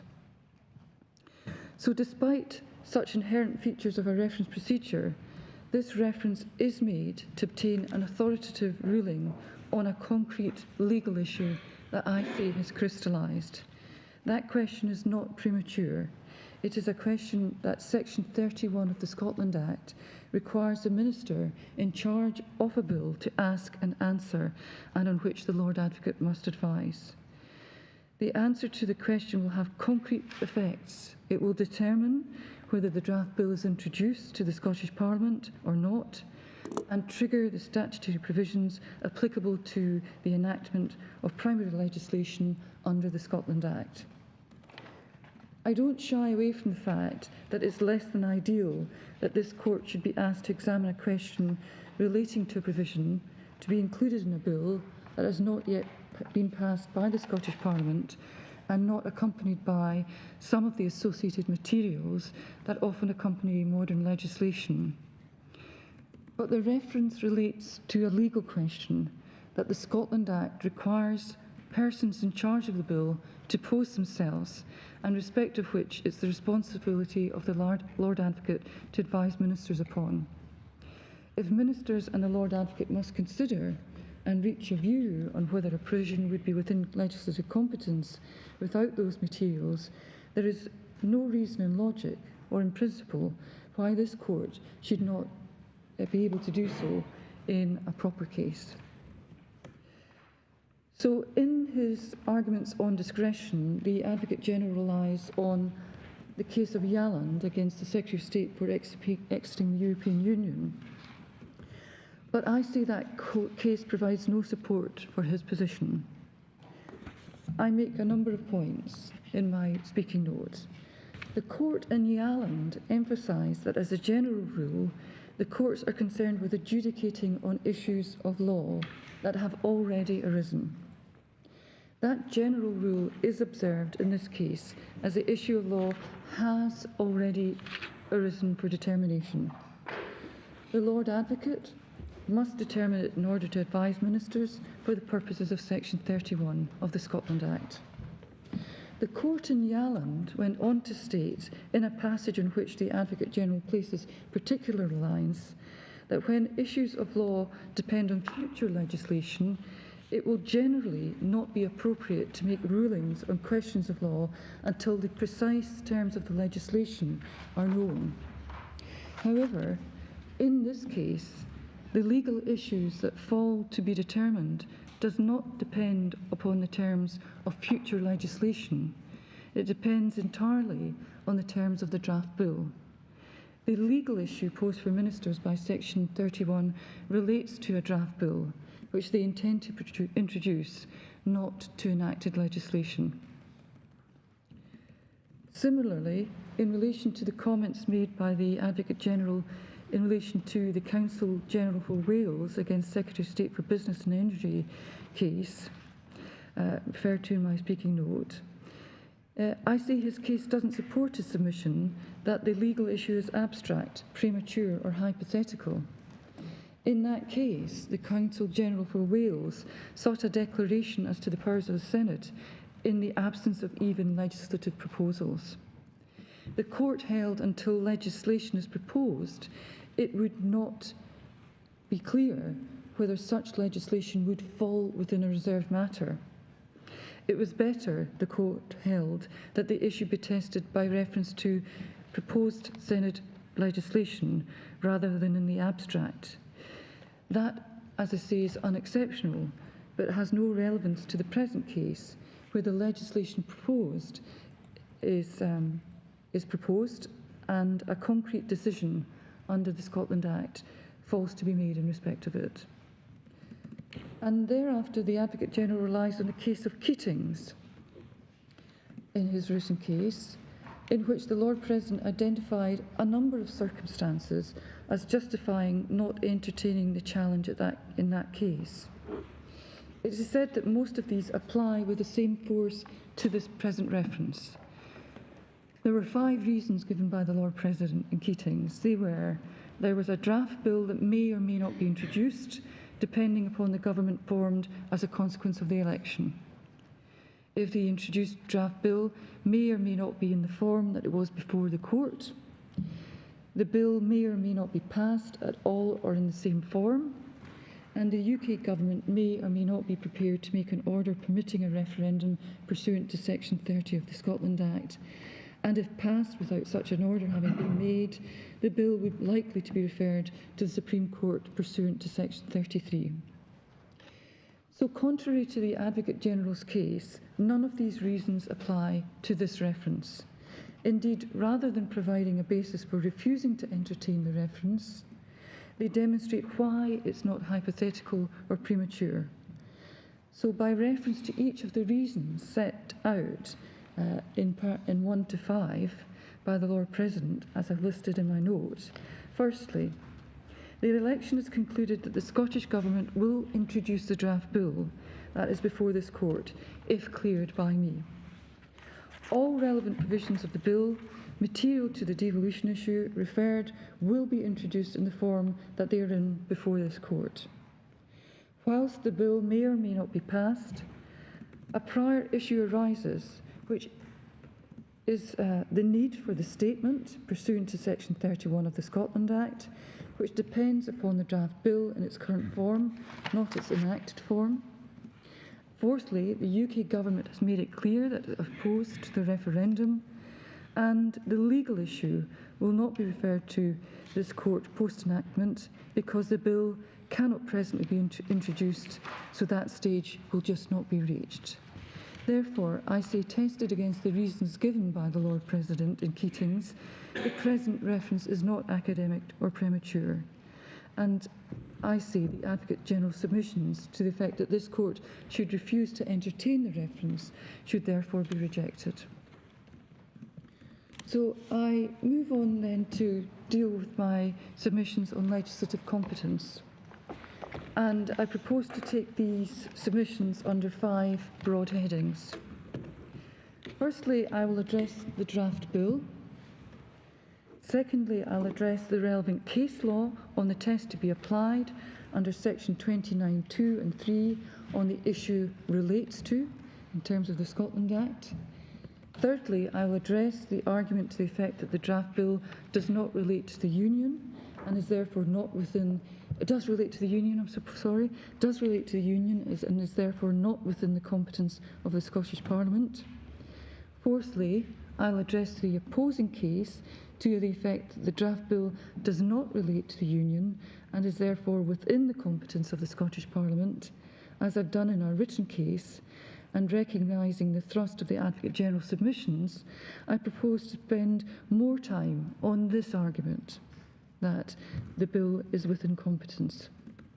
Fifthly, I will much more briefly address the competing arguments on whether the bill relates to the United Kingdom Parliament. And so I now propose to turn to the draft bill. So, holding a referendum is not a reserved matter. Paragraph B3 of Schedule 5 that deals with elections doesn't reserve the holding of referendums. So in that respect, I refer to the authority at tab 1, electronic folder page 206 to 208. And of course, the basic structure of the Scotland Act is that the Scottish Parliament has plenary powers to legislate on all matters other than those which are specifically reserved. It is a reserved power model. Detailed general provision for the conduct and regulation of referendums has been made by the Scottish Parliament in the Referendum Scotland Act 2020, and that is produced at Volume 3, tab 37, electronic folder page 2173. So nobody disputes that such provision is within the legislative competence of the Scottish Parliament. In relation to the Act, dealing quickly with the provisions that are relevant, Section 1 relates to scope, Section 2 to the questions that are posed in the referendum, 4 deals with the eligibility of those who are entitled to vote, and Section 6 and Schedule 1 make detailed provision about the manner of voting, such as absent or postal votes and registration. So that having been encapsulated within the Referendum Scotland Act 2020, the proposed bill is in fact relatively short, and we can see that at page EF13 of the electronic bundle.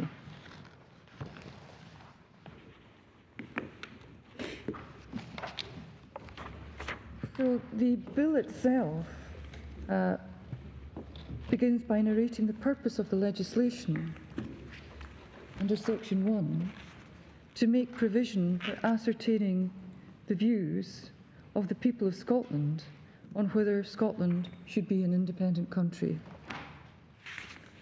Provision is then made for the question to be posed, the ballot paper, and the date of the referendum. That's dealt with in Section 2, and the franchise is contained in Section 3. The question in the proposed bill is the same question that was posed in the 2014 referendum. The 2020 Act is then applied, although any specific qualifications are yet to be identified, and the standard final form of provisions are to be included in paragraphs 5 through to sections 5 through to 8.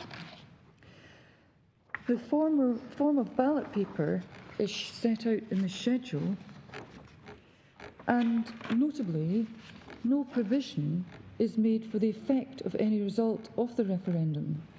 That is, the referendum is not self-executing, it simply produces a result. So no legal consequences automatically or necessarily flow from any result. This is a draft bill. It has not yet been introduced, but it is in final form with the exception of immaterial details. It is in the form that I, as Lord Advocate, would be asked to provide advice to the Scottish Government on as to whether or not it is within competence. The Advocate General has drawn attention to the fact that there are presently no accompanying documents, such as draft explanatory memoranda. That is true, But my consideration of a draft bill is not always informed by such documents. When such documents are available, indeed they're not always in final form. In any event, the bill is obviously very short and straightforward. Its purpose is set out in the terms of the bill itself, and it is in materially the same terms as that which was authorised in the 2014 referendum. So looking then to the relevant legal framework and the powers of the Scottish Parliament, there is a body of case law concerning the interpretation and application of some of the central aspects of the Scotland Act. The Scotland Act introduced a fundamental change to the constitutional structure of the United Kingdom. Sections 1 to 12 of the Act constituted the Scottish Parliament as democratically elected legislature among whom members of the Scottish ministers are drawn to form the Scottish Government. Scottish ministers are drawn along with Scottish law officers to form the government, and to which those ministers and law officers are accountable.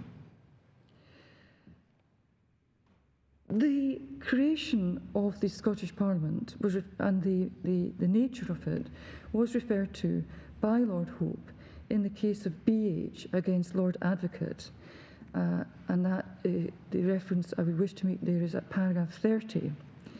I don't need to turn up the authority, it's at EF 3154, tab 53 of the authorities, and he said, the fundamental constitutional nature of the settlement that was achieved by the Scotland Act, that's how you refer to it, and all members of the court agreed with this part of his judgment. In AXA, the president of this court, Lord Reid, at paragraph 153, which is authority 4, EF 517, explained, quoting Lord Roger in R against HMA, paragraph 16, that the Scotland Act is a major constitutional measure which altered the government of the United Kingdom. The status of the Scottish Parliament was described by the President Lord Reid in the UNCRC Bill reference at paragraph 7. At EF 904 at 911, authority tab 15, he said this: the Scottish Parliament is a democratically elected legislature with a mandate to make laws for Scotland. It has plenary powers within the limits of its legislative competence, but it does not enjoy the sovereignty of the Crown in Parliament. Rules delimiting its legislative competence are found in section 29 and of schedules 4 and 5 to the Scotland Act, to which the courts must give effect. And Parliament also has an unlimited power to make laws for Scotland, a power which the legislation of the Scottish Parliament cannot effect. Section 28(7) of the Scotland Act. The Scotland Act must be interpreted in the same way as any other statute. The courts have regard to its aims to achieve a constitutional assessment and therefore recognise the importance of giving the Scotland Act a consistent and predictable interpretation, so that the Scottish Parliament has a coherent, stable and workable system within which to exercise its legislative power. That is achieved by interpreting the rules as to competence in the Scotland Act according to the ordinary meaning of the words used. In AXA against General Insurance Company against Lord Advocate, 2011, at paragraph 146, again Lord Reid, at electronic folder page 515, emphasised not only the breadth of the Scottish Parliament's plenary powers, but also that it's for the Scottish Parliament to determine the political and other considerations that it wishes to take account in exercising its plenary powers. Lord Reid said, within the limits set by section 29(2), however, its power to legislate is as ample as it could possibly be. There is no indication in the Scotland Act of any specific purposes which are to guide it in its lawmaking, or any specific matters to which it is to have regard. even if it may be said at the highest level of generality that the Scotland Act, Scottish Parliament's power had been conferred upon it for the purpose of good government of Scotland, that would not limit its powers. Lord Reid said the Act leaves it to the Scottish Parliament itself, as a democratically elected legislature, to determine its own policy goals. It has to decide for itself the purposes for which its legislative powers should be used, and the political and other considerations which are relevant to the exercise of those powers. So the limits on legislative competence of the Scottish Parliament are set down in section 29A of the Scotland Act. And while there are common law limits to the legislative competence of the Parliament, which were referred to in the case of AXA at paragraph 153 by Lord Reid, those limits are not relevant for present purposes. But turning up section 29, which is in Authorities tab 1, EF page 129, the section 29 provides, so far as relevant for present purposes, in subsection 1, that an Act of the Scottish Parliament is not law so far as any provisions of the Act is outside the legislative competence of the Parliament. A provision is outside that legislative competence so far as any of the following paragraphs apply, and that is B, it relates to reserved matters. At subparagraph 3, the section 29 goes on to state, for the purposes of this section, the question whether a provision of an Act of the Scottish Parliament relates to a reserved matter is to be determined, subject to subsection 4, by reference to the purpose of the provision, having regard, among other things, to its effect in all the circumstances. In subparagraph 4, it provides a provision which would otherwise not relate to reserved matters, but which makes modifications of Scots private law or Scots criminal law as it applies to reserved matters, is to be treated as relating to reserved matters until the purpose of the provision is to make the law in question apply consistently to reserved matters or otherwise. And at subsection 5, it says subsection 1 is subject to section 30, subsection 6. So the statutory concept of relates to is thus afforded a specific legal definition from and more restrictive than its ordinary meaning. And I'll address the case law on that term, the term of relates to, in due course.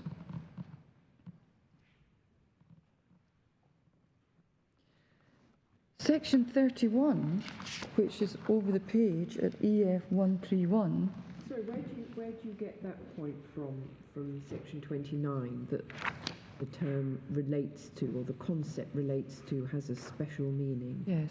So, my lady, I read it in terms of the provision, but also I get that from case law that I'll come on to refer to.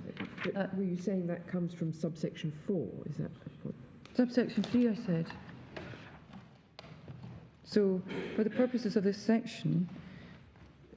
We're not concerned with subsection 4 in this. No, we're not concerned with 4. But subsection 3 is... Yes, that's exactly right. We're concerned with 3. Oh, I see. Yes. So, just to say that the question of... The subsection 3 says, for the purposes of this section, a question whether a provision of an Act of the Scottish Parliament relates to a reserved matter is to be determined subject to subsection 4 by reference to the purpose of the provision, having regard, among other things, to its effect in all the circumstances. And I think that's been described as a term of art in such later cases where the court has looked extensively at the meaning of relates to in the Scotland Act. In relation to section 30, subsection 1, that gives effect to Schedule 5, and I was looking at that, and it says, so section 30 says that it's headed legislative competence, and section 30, subsection 1 explains that Schedule 5, which defines reserved matters, shall have effect. And for present purposes, the relevant reservations are found in paragraph 1 of Schedule 5. And Schedule 5 is at EF 184.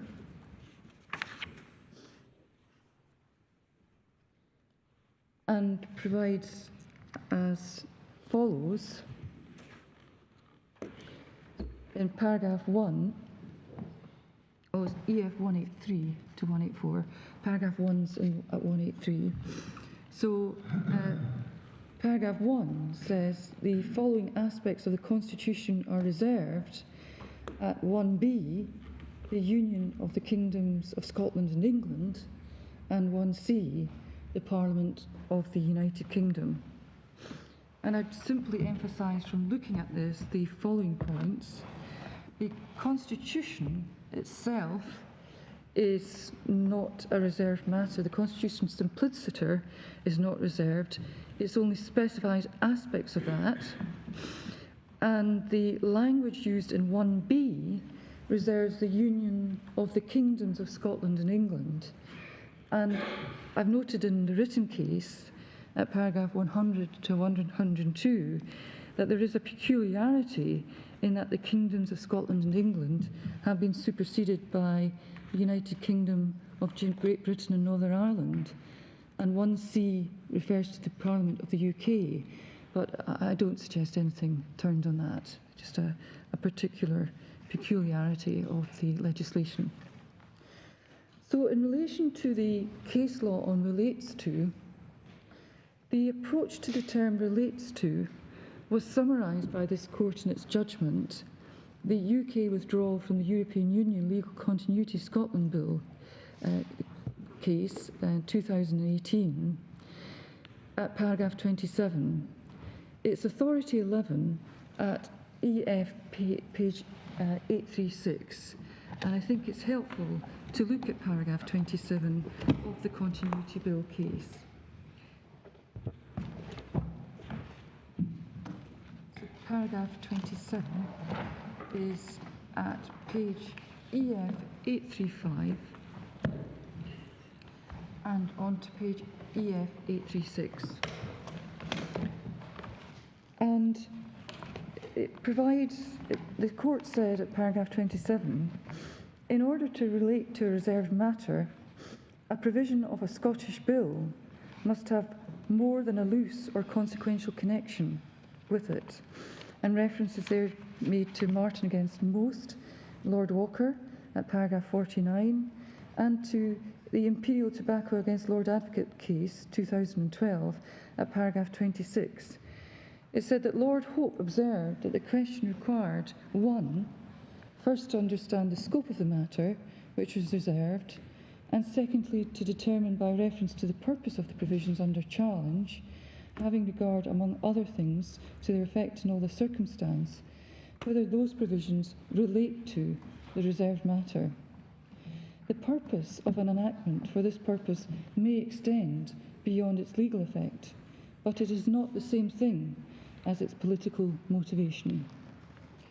So in paragraph 27, the reference was made to relates to means more than a loose and consequential connection, citing Martin against Most, and that the question requires first to understand the nature of the matter which is reserved, and second, to determine by reference to the purpose of the provision, having regard to its effect, whether the provision relates to a reserved matter. The purpose may extend beyond legal effect, but it's not the same as political motivation. So, whilst that is the general framework, I submit that taking the case law as a whole, there is doubt about two matters. The precise relevance of connection to the statutory test set out in section 29.3. So the precise relevance of connection. And secondly, the nature and degree of the connection that must exist before the possibility arises that a provision relates to a reserved matter.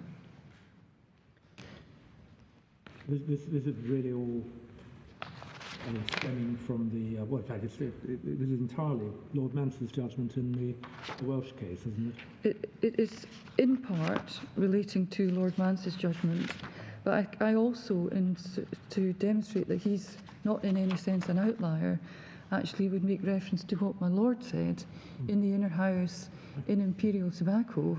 In fact, I think consistent with what Lord Mance's approach was, and indeed what Lord Brodie said in the Inner House in the Imperial Tobacco case, because I think when you compare what was said by my Lord in the Inner House in Imperial Tobacco to what was eventually determined by this court, in which Lord Hope gave the judgment, there's very little difference to draw between what my Lord said there and what was ultimately determined.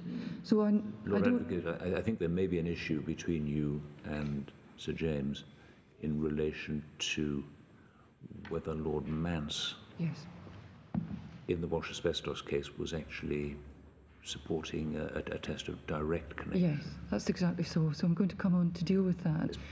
Yes, But my point is that Lord Mance is in no sense an outlier in that regard, and we can see that what he said is consistent with what my Lord just said in the Inner House and Imperial Tobacco, but also consistent with the way in which this court determined the Continuity Bill case and the underlying ratio and the underlying rationale for the determination in the Legal Continuity Bill case. So just dealing with that point then. The starting point, I would suggest, is Martin against Most, which was determined in 2010. And that's in the authorities at tab 3, electronic folder, page 382, and at paragraphs 404 to 405. Lord Walker there referred to the difficulties of defining necessarily in fairly general and abstract terms permitted or prohibited areas of legislative activity, and how forms of words have come to be recognised as indicating a more or less proximate or direct or crucial connection between a proposed enactment and an area of legislative activity. At paragraph 49, electronic folder page 406 to 407, Lord Walker said that relates to suggests more than a loose and consequential connection, and that the reference to purpose reinforces that. Here the word connection appears to be used as simply shorthand for and not separate from or additional to the statutory test of relates to imposed by the relevant devolution legislation.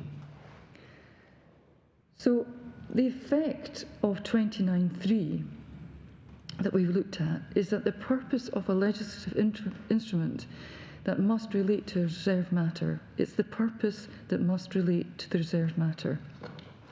It's therefore necessary to identify the purpose with precision.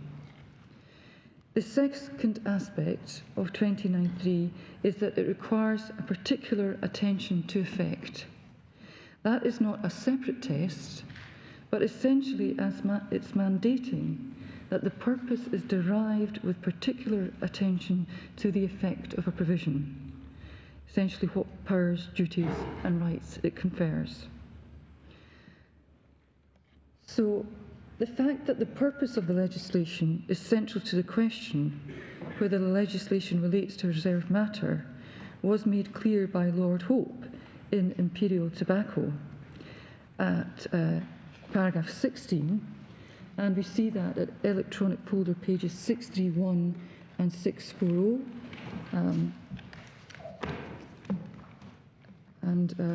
At paragraph 16, Lord Hope said, "It will, of course, be necessary to identify the purpose of the provision if the challenge is brought under section 29.2b on the ground that it relates to a reserved matter, bearing in mind that the phrase relates to indicates something more than a loose or consequential connection."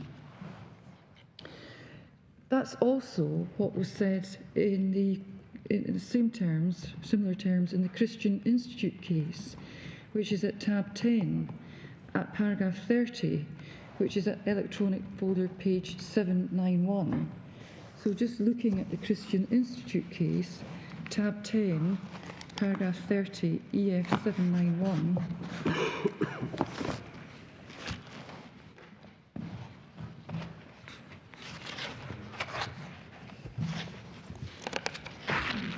There the court said, whether a provision relates to a reserved matter in the sense explained by Lord Walker is determined by reference to the purpose of the provision in question. That purpose is to be ascertained having regard to the effect of the provision among relevant matters.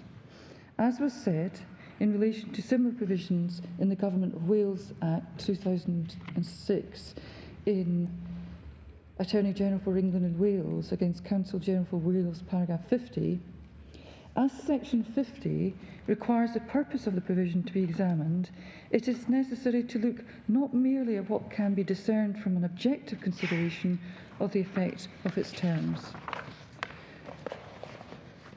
So that case didn't provide further guidance on the nature or degree of connection that must exist between a reserved matter and the purpose of a provision before it can be said that the provision relates to the reserved matter. That was, as I say, done in the case in re medical costs for asbestos diseases Wales Bill case 2015, UK Supreme Court, Authority tab 9, electronic folder page 716, and that authority is also in volume 1. The asbestos case, the medical cost for asbestos diseases Wales Bill case, was designed to impose liabilities on persons compensating victims of asbestos-related disease and their insurers for NHS costs. It was designed to compensate NHS Wales for the costs of asbestos disease. The key question was whether the Government of Wales Act provided legislative competence. And at that time, the Act operated on a conferred powers model rather than a retained powers model. And the then Welsh Assembly only had the powers expressly conferred on it.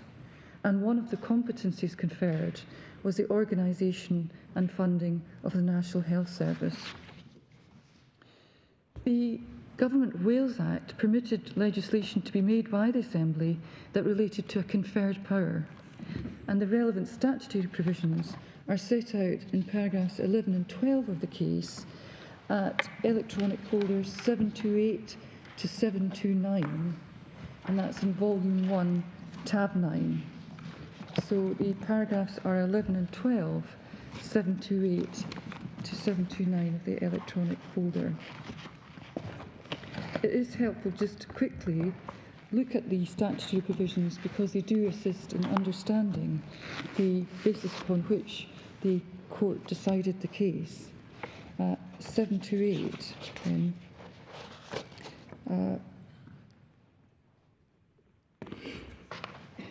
So the heading is competence under section 108.4.5, paragraph 11, and then over the page it says that under section 108.3, a provision is only within the legislative competence if it falls within section 4 or 5, and the provision falls within section 108.4 if it relates to one of the subjects listed under any of the headings in Part 1 of Schedule 7 and doesn't fall within any of the exceptions specified in that part of the schedule. A provision falls within section 108.5 if it provides for the enforcement of a provision of that or any other act of the Assembly which falls within subsection 4 or a provision of an Assembly measure or it's otherwise appropriate for making a provision effective or it's otherwise incidental to or consequential on such a provision. The relevant matter was specified in Part 1 of Schedule 7 and it was placed under heading Health and Health Services and the specific competence conferred is listed there, and it ends in, where it begins, promotion of health, a long series of areas in which conferred competence is given, summarised at the end by organisation, funding of the national health. There are exceptions that are listed also under the heading Health and Health Services, that are listed also in paragraph 12 of the decided case. And is there a provision similar to section 29, subsection 3? Yes, that's right. There is, yes.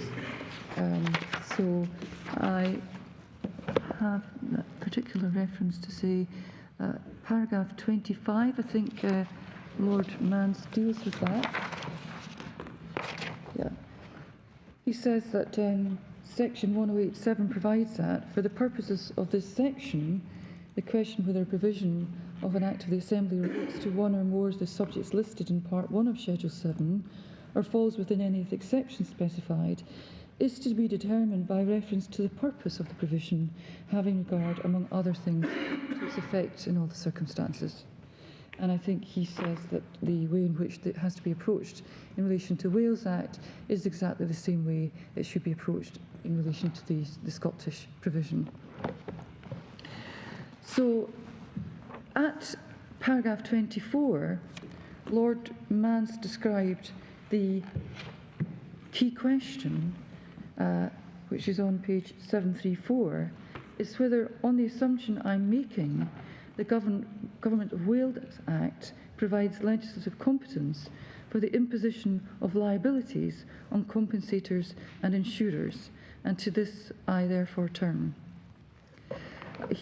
I've already touched on what he dealt with at paragraph 25, and what the majority of this court therefore made clear is that the approach under the Government of Wales Act should be identical to that taken under the Scotland Act. We know, though, as a result of the 2017 Wales Act, they moved from a conferred powers model to a reserved powers model.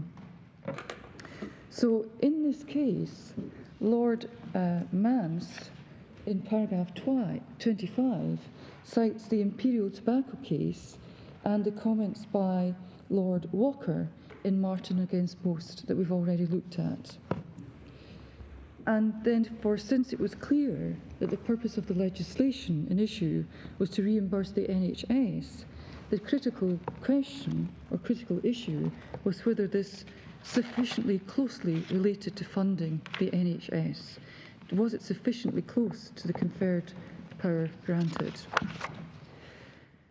The specific provisions in the bill which imposed liabilities on compensators and their insurers was then assessed according to the propositions set down by Lord Mance in his assessment of what the meaning of the conferred power was. And he concluded at paragraph 26 that the operation and funding of the NHS clearly cannot permit general money raising, and hypothecation for the NHS is in substance no different from a general charge boosting the Welsh Government's resources, and doesn't change the conclusion in one. And he also noted at paragraph 28 that the Welsh ministers couldn't raise money in any way they chose, even if the only purpose for which the money's raised could be the Welsh NHS. He said to come within competence, any money raising would have to be, and this is in paragraph 27, more directly connected with the service provided and its funding. And simply raising money which can be used to fund the NHS could not constitute a sufficiently close connection, compared to, for example, in this case, the direct connection of a prescription charge. So Lord Mance therefore concluded that in this case of the charges posed, including those within section 2 of the bill that the court was concerned with, the argument would have to be that a sufficient connection could be found in the actual or alleged wrongdoing that led to a compensator making a compensation payment to or in respect of a sufferer from an asbestos-related disease. In this case, he explained that this could only be an indirect, loose or consequential connection. He's evidently adopting Lord Walker's language and using those words. That's right, yes. So I say this about the reasoning of Lord Mance in these paragraphs. I say it is directed to the degree or closeness of the connection between the purpose and effect of the legislation and the matter of funding the NHS. Lord Mance reasoned that the purpose was not sufficiently close to the funding of the NHS, and it was only indirectly related to the funding of the NHS. For that reason, he said legislation was not within competence. And so, in relation to Lord Mance, I say, at one end of the spectrum was a law which had the purpose and effect of raising money to cover the costs of the NHS, perhaps a law unrelated to health. This, Lord Mance explained, could not constitute a sufficiently close connection to funding the NHS. And at the other end of the spectrum were prescription charges, where there is a direct connection to benefiting from a service and contributing to its funding. I say that it's clear that Lord Mance was directly concerned with the closeness of connection and whether it was direct or indirect. And Lord Mance then turned to the facts of the case and asked whether a law targeting compensators and insurers is sufficiently closely related to funding the NHS service. And he referred to the fact that here there is the wrongdoing relating to asbestos disease. However, in the critical part of his reasoning, he stated that that is at best an indirect, loose or consequential connection. In this sentence, he very deliberately and expressly modifies Lord Walker's language to emphasise the need for a direct connection and to exclude a consequential connection. That this was the crux of the reasoning is clear not only from the paragraphs in the preceding paragraph in 27, but also from the following sentence which refers to persons having no other direct connection in law with the NHS. So I say, therefore, that the Welsh asbestos case held that the connection between the purpose of a measure and, in that case, a conferred power must be close and direct. It's not sufficient that its general aim or subject matter concerns the subject matter of a conferred power. The Welsh asbestos law concerned funding the NHS in the sense that it would raise money for the NHS, but that was insufficiently directly related to the conferred power of organisation and funding of the National Health Service. I say not only is this requirement for directness relevant to the issue as to whether an advisory referendum is related to union, but it also provides an illustration of a case where it was not sufficient that the law was concerned with the same subject matter but lacked direct connection.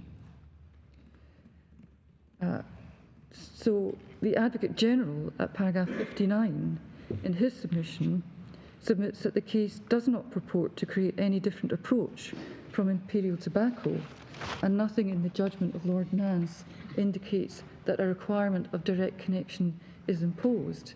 But I say that is not right for a number of reasons. I see it's just after 1 o'clock. Shall we come to those after the short adjournment? Yes, thank you, Lord. Very well, 2 o'clock.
just before lunch, I had moved on to the Advocate General's submission at paragraph 59 of his case, at page EF 107, where he'd submitted that the Welsh asbestos case hadn't purported to create any different approach from imperial tobacco, and said that nothing in the judgment indicated that a requirement of direct connection is imposed. My position is that is not correct. Lord Mann's expressly reformulated words used in Martin against Most to include a requirement of directness. He didn't disagree with Lord Walker and Lord Hope that a loose and consequential connection would not be sufficient, but he and the majority of this court held that this was not an exhaustive description of circumstances in which a law will relate to a designated matter. I say that his reasoning and the ratio of the case turned on the fact that the purpose and effect of the Welsh law was not closely and directly related to a conferred competence.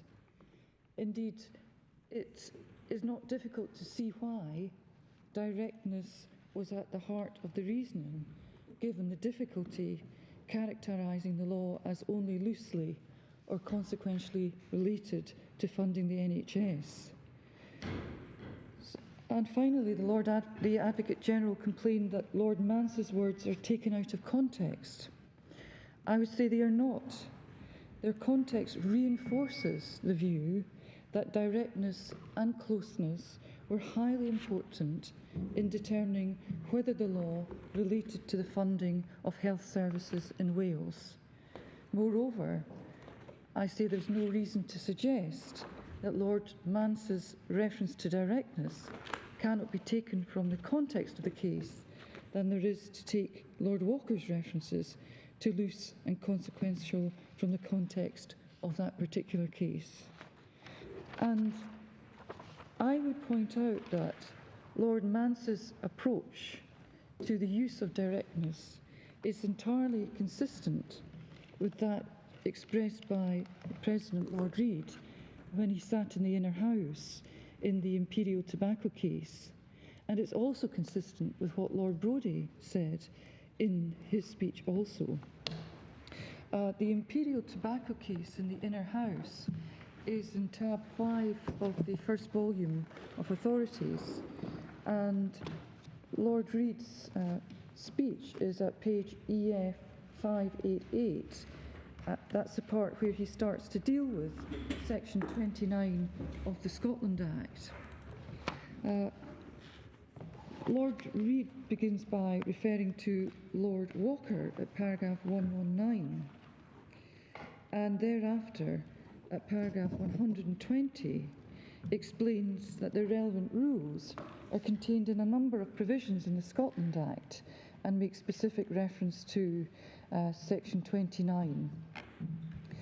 And he says it's necessary at this point to consider section 29(2)(b) and 3. As I have explained, section 29(2) states that a provision is outside the competence of the Scottish Parliament if it relates to reserved matters. And he quotes again from Martin against Most at paragraph 49. Thereafter, Lord Reid says, I respectfully agree.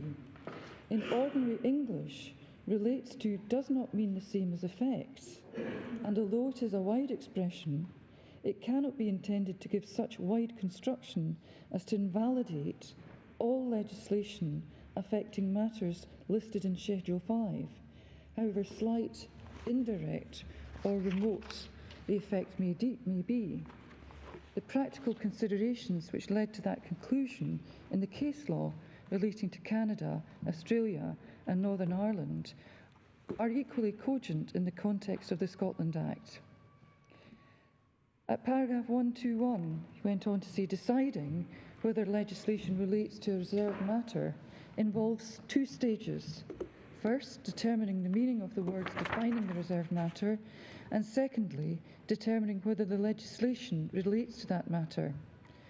At the first stage, it is to be noted that the Scotland Act doesn't adopt a double enumeration model, but defines the Scottish Parliament's powers by implication, as what remains once reserved matters have been excluded. it follows that, unlike the position in Canada, the interpretation of the reserved matters should not reflect any assumption as to the extent of matters which are not reserved. This is all, I mean, I remember this, it's coming back to this is quite an early case, and it's against the background of arguments where people were trying to rely on authorities and approaches adopted in other jurisdictions, that's right. Such as Canada and Australia and indeed Ireland.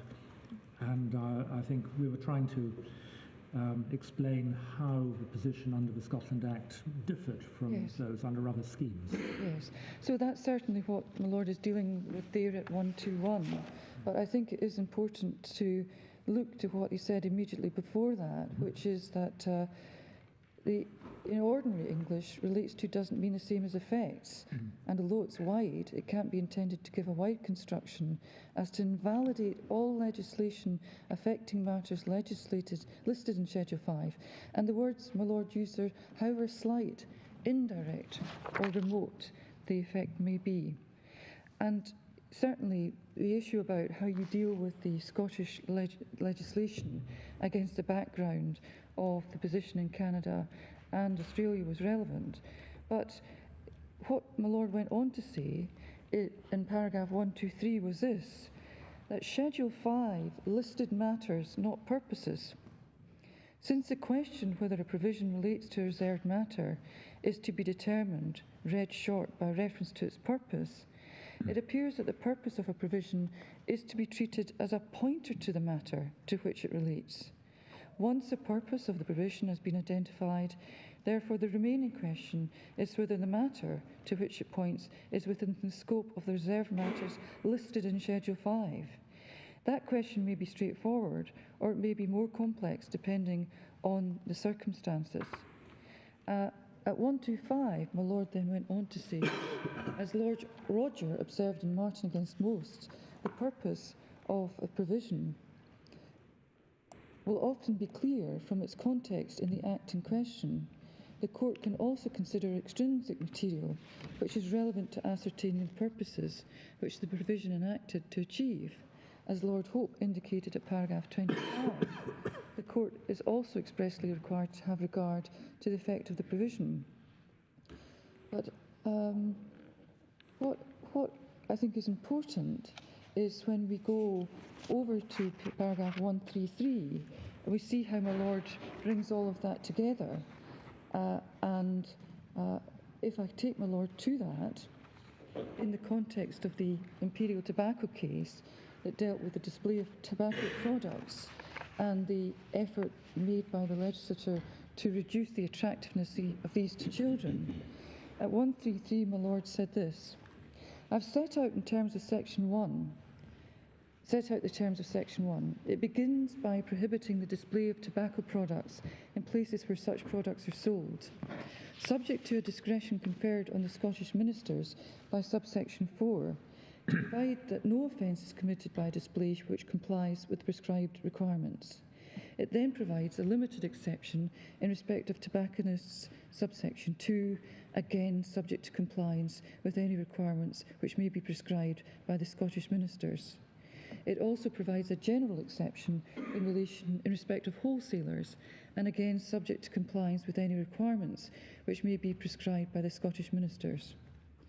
My Lord said the legal effect of Section 1 is therefore to establish a statutory basis for the regulation by Scottish ministers of the display of tobacco products in places where such products are sold. Its short-term practical consequences will depend, in the first instance, upon how Scottish ministers exercise their regulatory powers. The Court is not equipped to predict the ultimate long-term effects of the provision, nor does it require to do so in order to identify the purpose of Section 1. The extrinsic material indicates that the purpose of Section 1 was to enable Scottish ministers to take steps which might render tobacco products less visible to potential consumers and thereby achieve the reduction in sales and thus in smoking. The legal effect is consistent with that purpose. So I say, my Lord here, specifically in his speech and in his analysis, drew the attention to the requirement of directness as an element of the test. And that's also consistent just with a small part of what my Lord said in paragraph 124. What I was addressing in 133 was it set out in 132, it was the argument that the purpose of the provisions was the protection of health. I mean, this was effectively restrictions on display of cigarettes, and but the purpose was the protection of health, which was a reserved matter. And the approach I took to it, as you've just shown, was to say, well, was to look at more immediate purposes rather than an ultimate purpose, which who knows whether or not it would be achieved. Yes, I understand that from my Lord's reasoning. But what's interesting is certainly the attention to detail and the need to understand whether it was more than an incidental or indirect effect. And that was really something that my Lord also touched on when he was dealing with a slightly different matter in paragraph 124. Because in that paragraph, my Lord was dealing with a situation where a provision is enacted to achieve a number of objectives, and it might relate to more than just one matter that's reserved. I think the language my Lord used here is also important.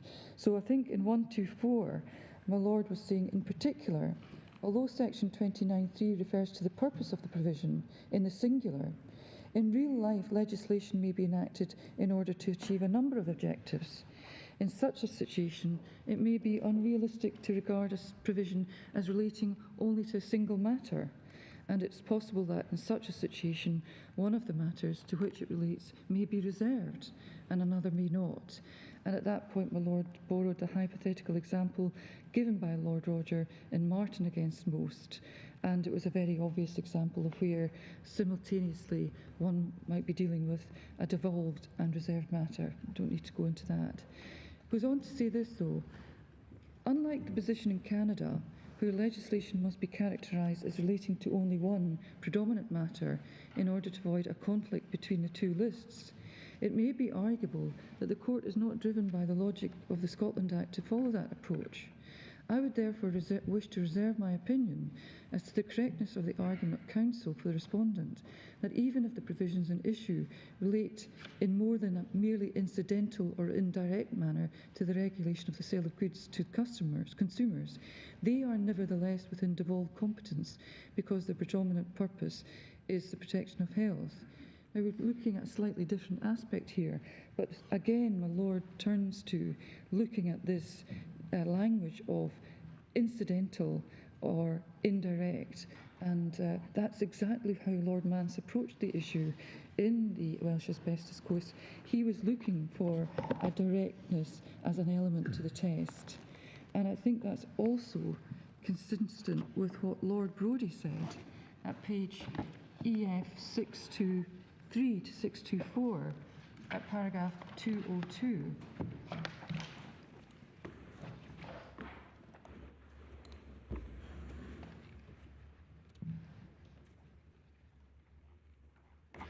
It's really at the bottom of that paragraph, at the bottom of page 623, when he's dealing with the provision that relates to reserved matters. And at the bottom of 623, he said, a provision may, and indeed probably will, have a variety of effects, some more remote than others. In such a case, it is the more proximate or direct or crucial effect that's of importance. Incidental effects are to be disregarded. As was put in the passage from W&A MacArthur Limited against Queensland, quoted by Lord Walker in his opinion in Martin against Most, we have to determine in each case what is the subject of the legislation, what the subject of the Act with respect to, what it affects, not things or operations it may indirectly affect. So that I say that rather than Lord Mance's approach being an outlier or inconsistent with that expressed by others, it's entirely consistent with what his approach is entirely consistent with the way in which my Lord and Lord Brodie approached the matter in the Imperial Tobacco case in the Inner House. There was no criticism of this approach at all by Lord Hope in the House of Lords, and it's important to have regard to when we think about the way in which we approach the reservations in the Scotland Act and just how we deal with the question of the subject matter, whether or not it concerns subject matter of a devolved or reserved power. So I say that further consideration to this particular issue was given by this court in the Continuity Bill case. That's authority at tab 11, volume 1, and at EF 822. And that was a case in which this court held that a bill of the Scottish Parliament would only relate to the reserved matter of international relations if, by its terms, it sought to disrupt or interfere with the conduct of international relations by the UK government. The court stated that there is relatively little scope for Scottish legislation to relate to international relations unless such legislation were to purport to deal with the power of ministers of the Crown to exercise its prerogative in foreign affairs or create a state of law in Scotland which affected the effectual exercise of that power. And that's at paragraph 32 of that decision. It's also, I'll just get the page, EF 837. I think it's also helpful, though, to look at paragraph 33 of that judgment.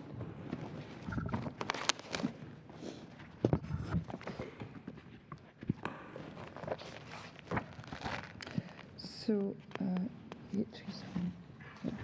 So I quoted there in paragraph 30, but then in paragraph 33, it's very helpful to look there at what the court lists in relation to the proposed legislation that does or does not have the necessary connection or effect. And it says at paragraph 33, in our judgment, the Scottish Bill does not relate to relations with the EU. It will take effect at a time when there will be no legal relations with the EU unless a further treaty is made with the EU. And then lists the things that the bill doesn't do. The Scottish Bill does not purport to deal with any legal rule affecting the power of ministers of the Crown to negotiate such a treaty, or otherwise to conduct the UK's relations with the EU. It doesn't purport to affect the way in which current negotiations between the UK and the EU are conducted. It simply regulates the legal consequences in Scotland of the cessation of EU law as a source of domestic law relating to devolved matters, which will result from the withdrawal from the EU already authorised by the UK Parliament. This is something the Scottish Parliament is competent to do, provided that it does so consistently with the powers reserved in the Scotland Act to the UK Parliament and with legislation and rules of law protected under Schedule 4, and 2, that its legislation does not relate to other reserved matters. Parts of the argument of the UK law officers appear to suggest a wider objection that separate Scottish legislation about the consequences of withdrawal is legally untidy, politically inconvenient, or redundant in the light of corresponding UK legislation.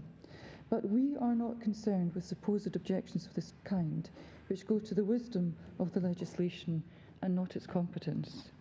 So the court in continuity, the court's reasoning in continuity, placed considerable emphasis on the need for there to be some form of practical or legal effect or impact of the law on the reserved matter.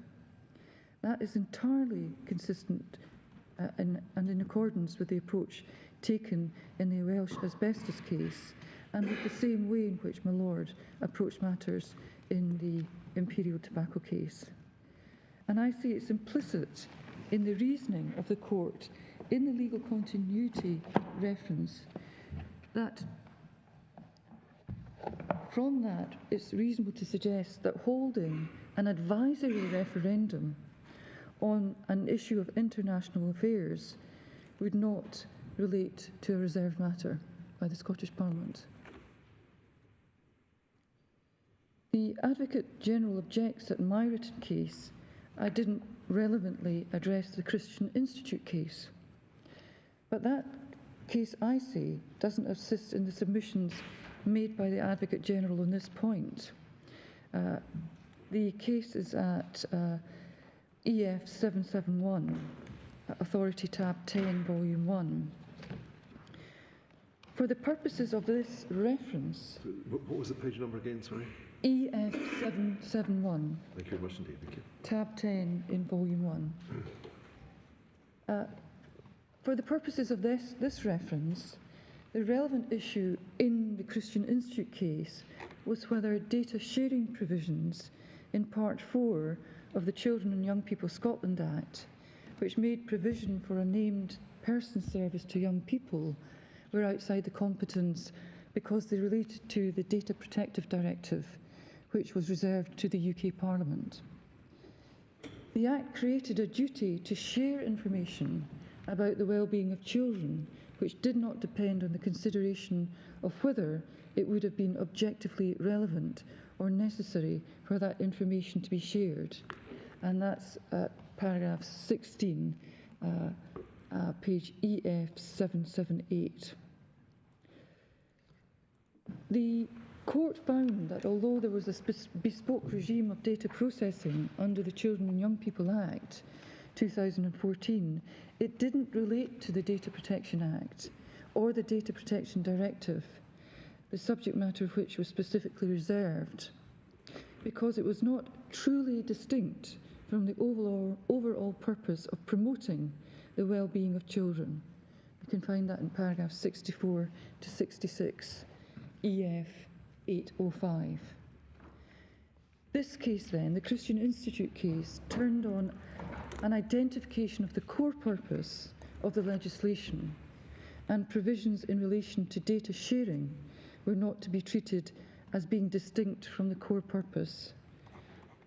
There is, however, nothing in that reasoning that affects the points that I have made. It's true that the Christian Institute case is the Martin against most phraseology that's used and said to represent a well-established approach. You can see that in paragraph 63 on the last line and paragraph 29 at EF 791. But the additional facet introduced by the Welsh asbestos case was not addressed or apparently identified by the court. So, on the basis of these authorities, in my submission, it would seem that a matter will only relate to a reserved matter within the meaning of section 29(2)b in circumstances where its purpose is directly and closely related to a reserved matter, probably in this context requiring some actual practical effect, such as imposing some practical restriction or impediment on the pursuit of a reserved matter with an indirect, loose or consequential connection being insufficient. So I now turn to the arguments for the proposition that Section 2 relates to the Union before turning to the arguments against that proposition and for the alternative, that is, that Section 2 would not, by virtue of the reservation paragraph 1b of Schedule 5, be beyond the legislative competence of the Scottish Parliament.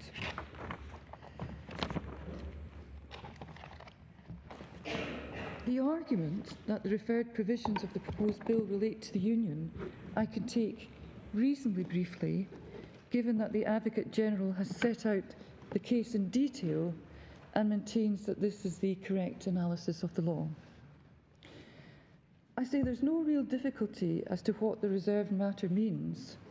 Whilst I noted the incongruity in the statute referring to the union of England and Scotland rather than the union of the United Kingdom, including Northern Ireland. Nothing turns on this. The union is a legal union between what were formerly, politically and legally independent kingdoms. The purpose of this being reserved is equally clear. The purpose of the provisions in paragraph 1 of Schedule 5 in reserving matters relating to certain aspects of the Constitution is that the matters in which the United Kingdom as a whole has an interest should continue to be the responsibility of the UK Parliament at Westminster. And the relevant authorities that I would refer to in that regard are Imperial Tobacco at paragraph 29, Lord Hope of Craighead, with whom the other members of the court agreed. That's at page 645. And that was the point repeated in the Christian Institute case, where again Lord Reid said a similar thing at paragraph 65. Again in authorities at page EP 805. The different arguments turn not on any difference of view or uncertainty as to the meaning of the union. Rather, they turn on what it means for legislation to relate to the union. The argument against competence has essentially 5 elements. The first is this: the subject matter of the referendum question, asking whether Scotland should be an independent country, concerns the unions of the kingdoms of Scotland and England. The question asks voters to express their opinion on whether they want the union to continue. That, however, does not resolve the issue, just as it didn't resolve the issue in Christian Institute case, that the subject matter of the provisions in question was data protection. The subject matter in the provisions in the Welsh asbestos case was raising money for the health service. And as the court explained in legal continuity case, legislation relating to international relations would not by dint of its subject matter alone relate to the reserved matter of international relations. Secondly, as we've seen, there have been a number of judicial statements in this court to the effect that a provision will relate to a reserved matter where the purpose of the provision has a more than loose and consequential connection to it.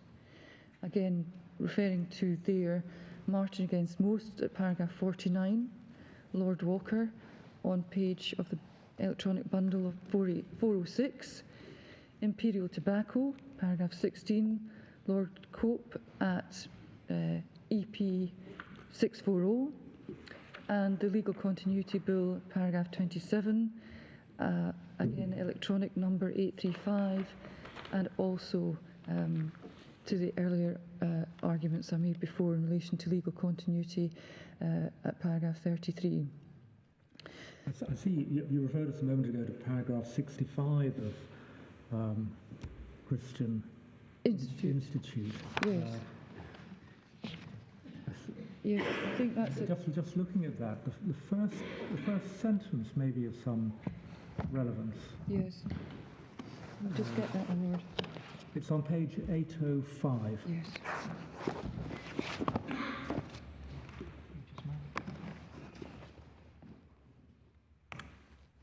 And my lord said the first... the first sentence struck me as possibly being of some significance if we're trying to apply these provisions about reserved matters.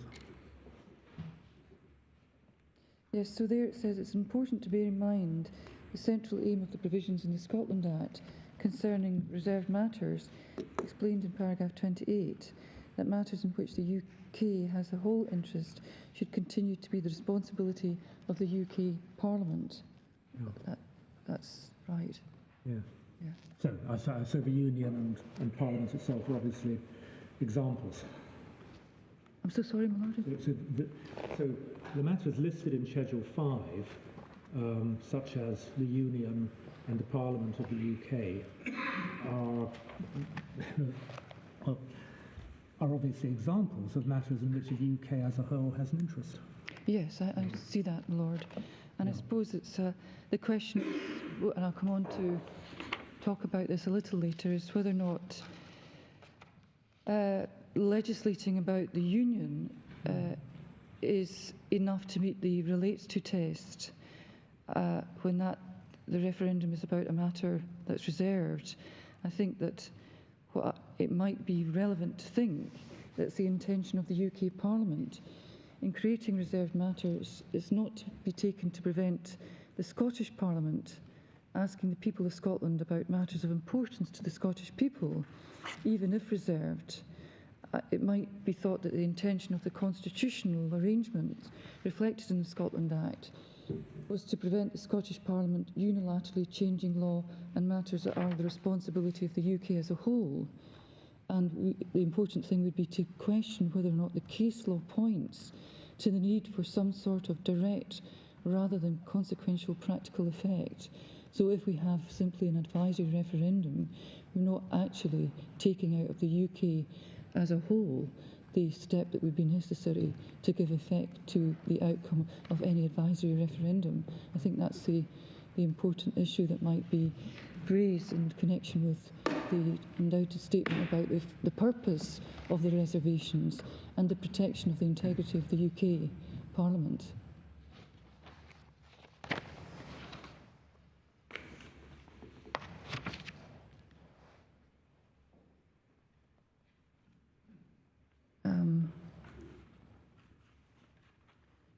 So I was dealing with the arguments against competence, and the third one that I would point to is that although the immediate purpose or direct object of the proposed bill is simply to ascertain the wishes of the Scottish electorate on the question of independence, a wide variety of background materials, which are admissible aids to identifying the purpose of legal provision, and refer to Martin against Most at paragraph 25 there, electronic folder at page 397,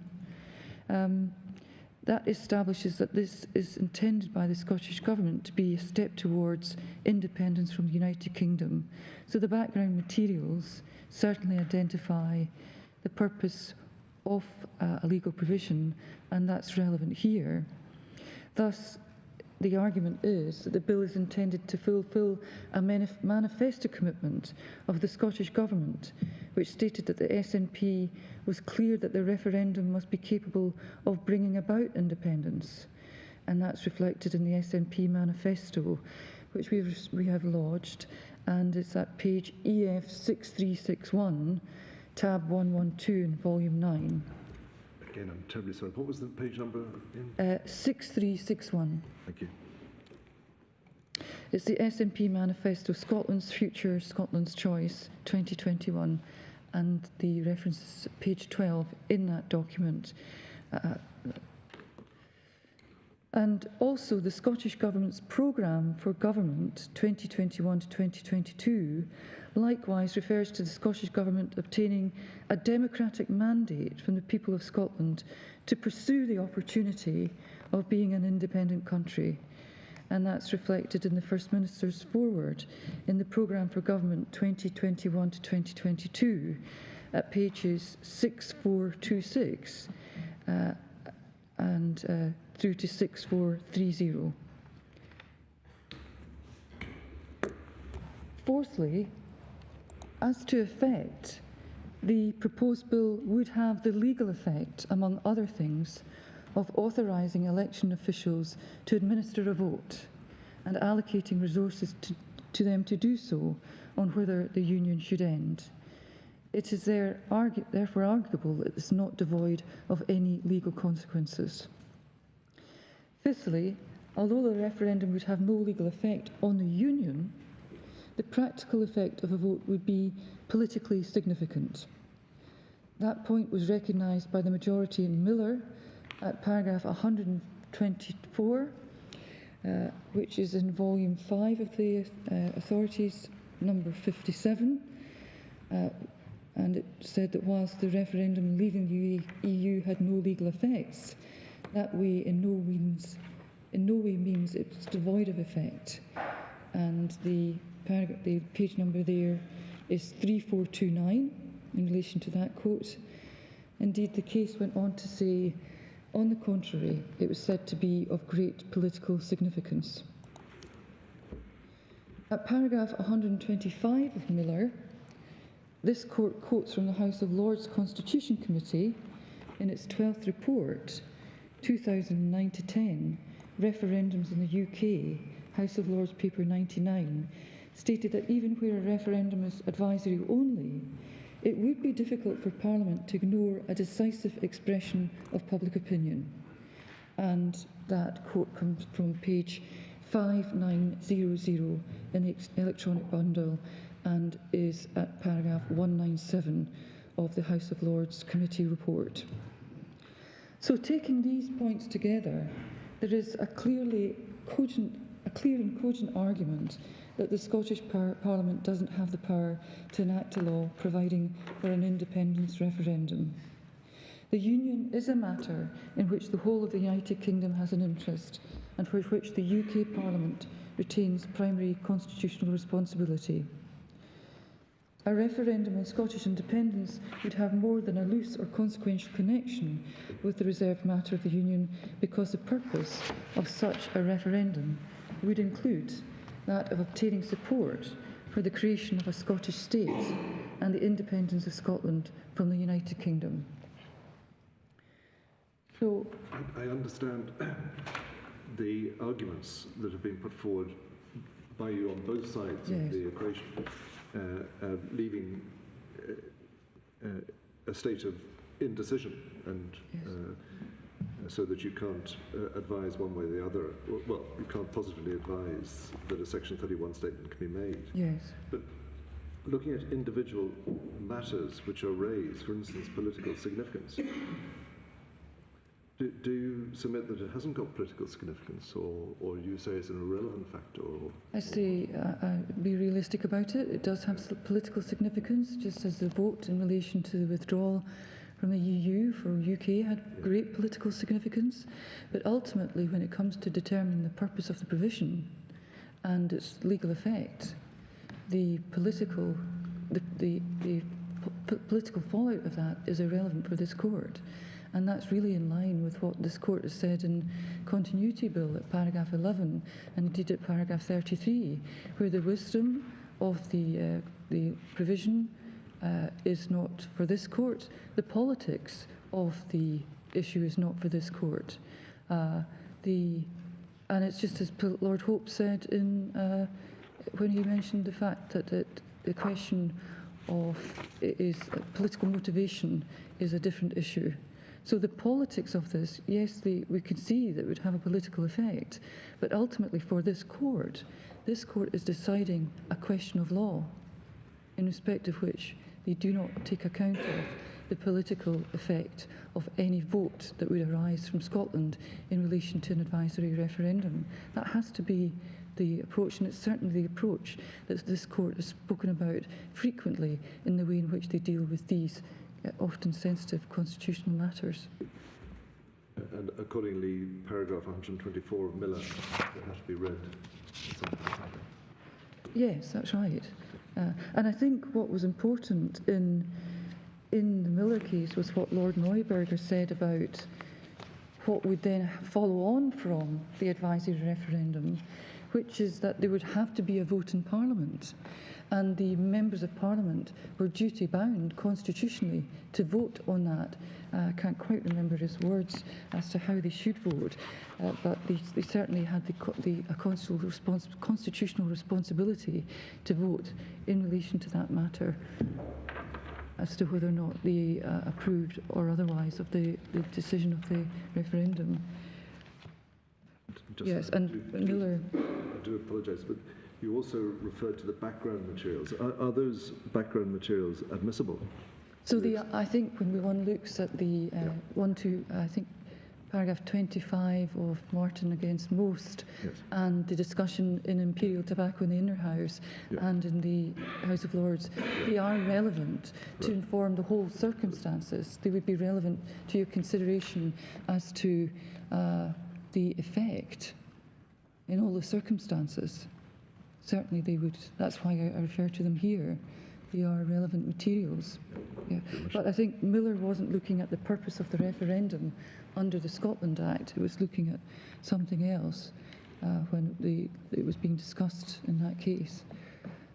But there's no question about the background being relevant, but ultimately the decision of this court is a decision that has to be one on a purely legal basis, and it is a legal question for this court. So I now turn to the argument that the Scottish Parliament does have competence to legislate for the referendum. As I've explained, in the anticipation of the focus of the Advocate General submission, I'll spend more time looking at this argument, and I submit 6 strands to it. Firstly, the statutory test set out in section 29(3) is expressly directed to ascertaining whether the purpose of a provision, having regard in particular to its effect, relates to a reserved matter. The focus is not on the subject matter of the question asked of the population.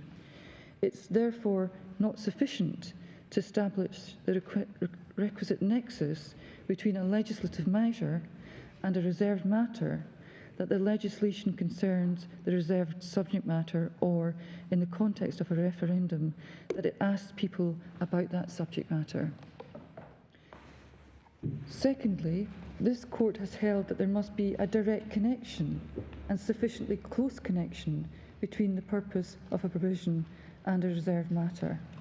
And I refer to paragraph 27 of the Welsh asbestos case, which I've looked at previously. It's at page 735 of the electronic folder. Further, the reasoning of this court in Legal Continuity Bill, to the effect that the bill of the Scottish Parliament would only relate to the reserved matter of international relations if by its terms it sought to disrupt or interfere with the conduct of international relations by the UK government, also suggests that the connection between an advisory referendum and a reserved matter would be insufficiently close and direct. As we've already seen, the court stated that there is relatively little scope for Scottish legislation to relate to international relations, unless such legislation were to purport to deal with the powers of the Ministers of the Crown to exercise its prerogative in foreign affairs, or to create a state of law in Scotland which affected the effectual exercise of that power. That was what we saw in the authority when we looked at paragraph 32, and again I'd refer to pages 837 and 838. In Continuity Bill, the court's reasoning emphasised the need for there to be some form of legal or direct practical effect of the law on the reserved matter for it to relate to that matter. Thirdly, if the exercise of identifying the purpose of a provision for the purposes of excluding legislation from the Scottish Parliament's competence by reference to section 29(3) is analogous to that adopted in the familiar process of statutory construction, that suggests a narrower rather than a wider purpose, being the legally relevant purpose. And in that respect, I refer to the case of Quinty Valley against the Secretary of State for Health. I'm so sorry, I didn't catch that. Yes. R. Quinty Valley against the Secretary of State for Health, which is Authority 49, and it's page EF 2931 and EF 2941. I'm referring from there to paragraph 8 of that judgment, EF 2941, where it says the court's task within permissible bounds of interpretation is to give effect to Parliament's purpose. And I quote there from Lord Bingham. So, might it not be said that the concept of purpose in section 29(3) of the Scotland Act is a little bit broader than the rather more precise idea of parliamentary purpose or intention, which one uses when actually interpreting an act? Doesn't it allow one or require one to have regard to a broader concept of purpose than one would use strictly for identifying the meaning of the statute itself. I've just got at the back of my mind, for instance, when one's applying convention rights in the context of parliamentary legislation, you ask questions which arise under the convention rights, such as what is the aim or purpose of the legislation. And for that, usually you can have regard not just to the words of the statute, but to the sort of wider context in which the statute has been passed. Isn't it a similar exercise under section 29.3? Well, I think that what's important is to say we're identifying the purpose of a statutory provision, and it's reasonable enough to look at the canons of the legal the cases that have looked at the process of statutory construction in looking at this Act. So it is important, I think, by way of analogy and by way of informing the process that this court has to go through in order to understand what's the purpose provision in section 29.3 is, to look at how this court has in previous cases considered two particular canons of statutory construction as being relevant. And I do say that it is important to have regard to Quinta Valley, for example. I know that Lord Reid made reference to the case Quinta Valley in the Inner House when he was looking at the way in which to approach the statutory construction in terms of the Scotland Act. And there are two particular statutory constructions that are relevant and should be noticed. So the first is this, that the purpose of a law is in the first instance to be derived from an examination of the words used, including any clause that expressly refers to its purpose. And in that regard, I would cite Bloomsbury International Limited against the Department for Environment, Food and Rural Affairs at paragraphs 10 through to 11. That's at the electronic folder beginning at page 3109 and the particular quote at 3120 I rely on is at paragraphs 10 to 11. And that was Lord Mance, with whom Lord Walker, Baroness Hales and Lord Collins agreed. So that case looked at the question of how you look at the statutory provision that related to the landing of fish in the UK, and whether or not you looked at the question of, you interpreted the word landing by considering whether or not you only looked at those fish landed directly on UK soil or through imports or other sources. So the purpose of the legislation was of particular import in the Bloomsbury case. In addition to that, the second point that I would make from the two particular canons of statutory construction that I rely on comes from the case R against the Secretary of State for the Environment, Transport the Regions, ex parte Spath Home Limited, which is 2001 appeal cases, authorities at 46. The electronic pages are 285, and the quotes that I'm going to rely on are at page 2857 to 2862. In that particular case, the meaning attributed to the words of an instrument is an objective question and not to be equated with the subjective intention of the minister or other persons who promoted the legislation, nor equated with individual members or even a majority of members of the legislature. As noted by reference to legal continuity bill, in the context of reserved matters, the purpose of a provision may extend beyond its legal effect, but it's not necessarily the same thing as political motivation. So I think that whilst there is obviously some care to be taken on applying those canons of construction, I do say that they point to the legally relevant purpose of the proposed bill being the holding of a referendum to ascertain the views of the people of Scotland on the issue of independence, and not the motivation and wider aspirations of the individual parliamentarians or members of the Scottish Government. And I would remind the Court that Section 1 of the Bill, the purpose provision in the Bill, is that it's to make provision for ascertaining the views of the people of Scotland. That is the purpose of the Bill, and it's clearly stated. The purpose doesn't extend to securing independence.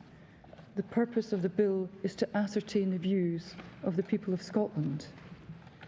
Ascertaining those views is, in this Bill, the legally relevant purpose, and it would not relate to the reservation of the Union in paragraph 1b of Schedule 5.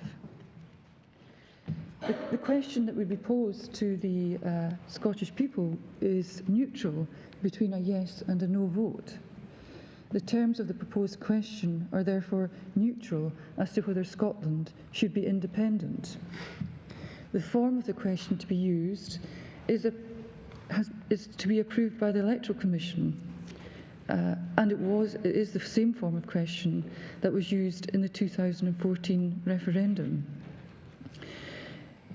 Section 2.5 of the Referendum Scotland Act, which we've looked at, which is at EF 2175, would require the Electoral Commission to consider the wording of the question and publish a statement as to its intelligibility as soon as practicable after the introduction of the bill. And more generally, the proposed bill is not directed at any particular outcome. Indeed, the general provisions on the conduct of the referendum, which are adopted in the bill by Section 4, are directed towards ensuring a fair and balanced campaign. Such a bill could be supported by parliamentarians and others who want the Scottish voters to reject independence. So the question to be posed is neutral. And therefore the motivations and wider ambitions of the Scottish Government represent a subjective intention which is not to be equated with the objective purpose of the bill. The objective purpose is clearly stated in Section 1, that is to ascertain the views of the people of Scotland. That is the objective purpose of any provision which sanctions the holding of a referendum. The purpose is not changed by the motivations of those seeking to hold the referendum. Fourthly, I say that Section 29.3 requires particular attention to be given to the effect of a provision. The limited legal and practical effect of a bill to hold an advisory referendum can be said to support the view that the purpose of such an instrument is to ascertain the views of the people of Scotland that relates to the Union in only an indirect or consequential way. So the legal effects of the bill would be limited to the facilitating the holding of a referendum vote, identifying those eligible to vote, the time of the vote, and the affirming that the Referendum Scotland Act 2020 would apply. The bill would not purport to alter or impede any legal rule constituting or affecting the union of the kingdoms of Scotland and England, either directly or indirectly. The referendum would have no prescribed legal consequences arising from its result. It is not, unlike some other referendums, self-executing. For example, the 2011 referendum on the parliamentary voting system. The Advocate General refers to the legal effects in terms of organising and holding of a referendum. I say that these can be argued as not being legally relevant effects. They would only be relevant legal effects if the reserved matter was the holding of a referendum. But as we've seen, holding referendums is not reserved. To the extent that the Advocate General points to the authority conferred upon returning officers and the like, in no way can those be said to be anything other than loosely and consequently connected to the reservation in paragraph 1b of Schedule 5. Beyond the immediate effect of ascertaining the will of the people of Scotland, the practical effects of an advisory referendum are properly characterised as speculative, and there is authority that speculative consequences do not establish the requisite nexus required by section 29(2)(c). My Lord Reid in Imperial Tobacco emphasised that the courts are not equipped to speculate on what consequences will follow the enactment of laws beyond those that they prescribe. He stated at paragraph 133, electronic folder 592, that the court is not equipped to predict the ultimate long-term effects of the provision. Furthermore, it can be argued that it would also not be constitutionally appropriate for this court to take account of the possibility of future legislation of the UK Parliament. In Yalland and others, at paragraph 19, Lord Justice Lloyd Jones and Justice Lewis in the Divisional Court emphasised that the court should not seek to second-guess whether legislation will be passed by the UK Parliament. At paragraph 19, he said whether any legislation is to be introduced and the form that any legislation should take is a matter for Parliament itself and not a matter for the courts.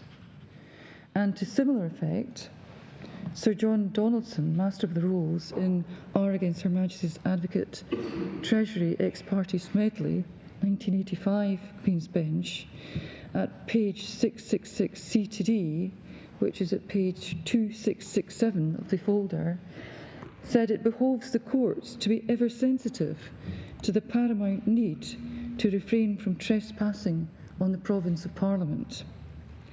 Likewise, this court cannot second-guess the UK's Parliament's responses if a referendum returned a result in favour of independence. As Lord Neuberger stressed in Muhan, parliamentarians are not bound to vote in accordance with the outcome of a referendum.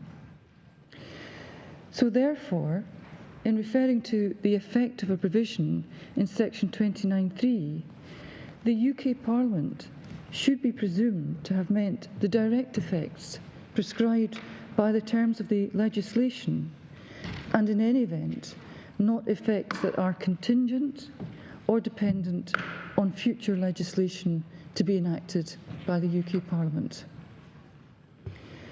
And further, the following other points can be made about the wider effects of the proposed bill. Firstly, the consequences attendant on the outcome of the referendum would be political.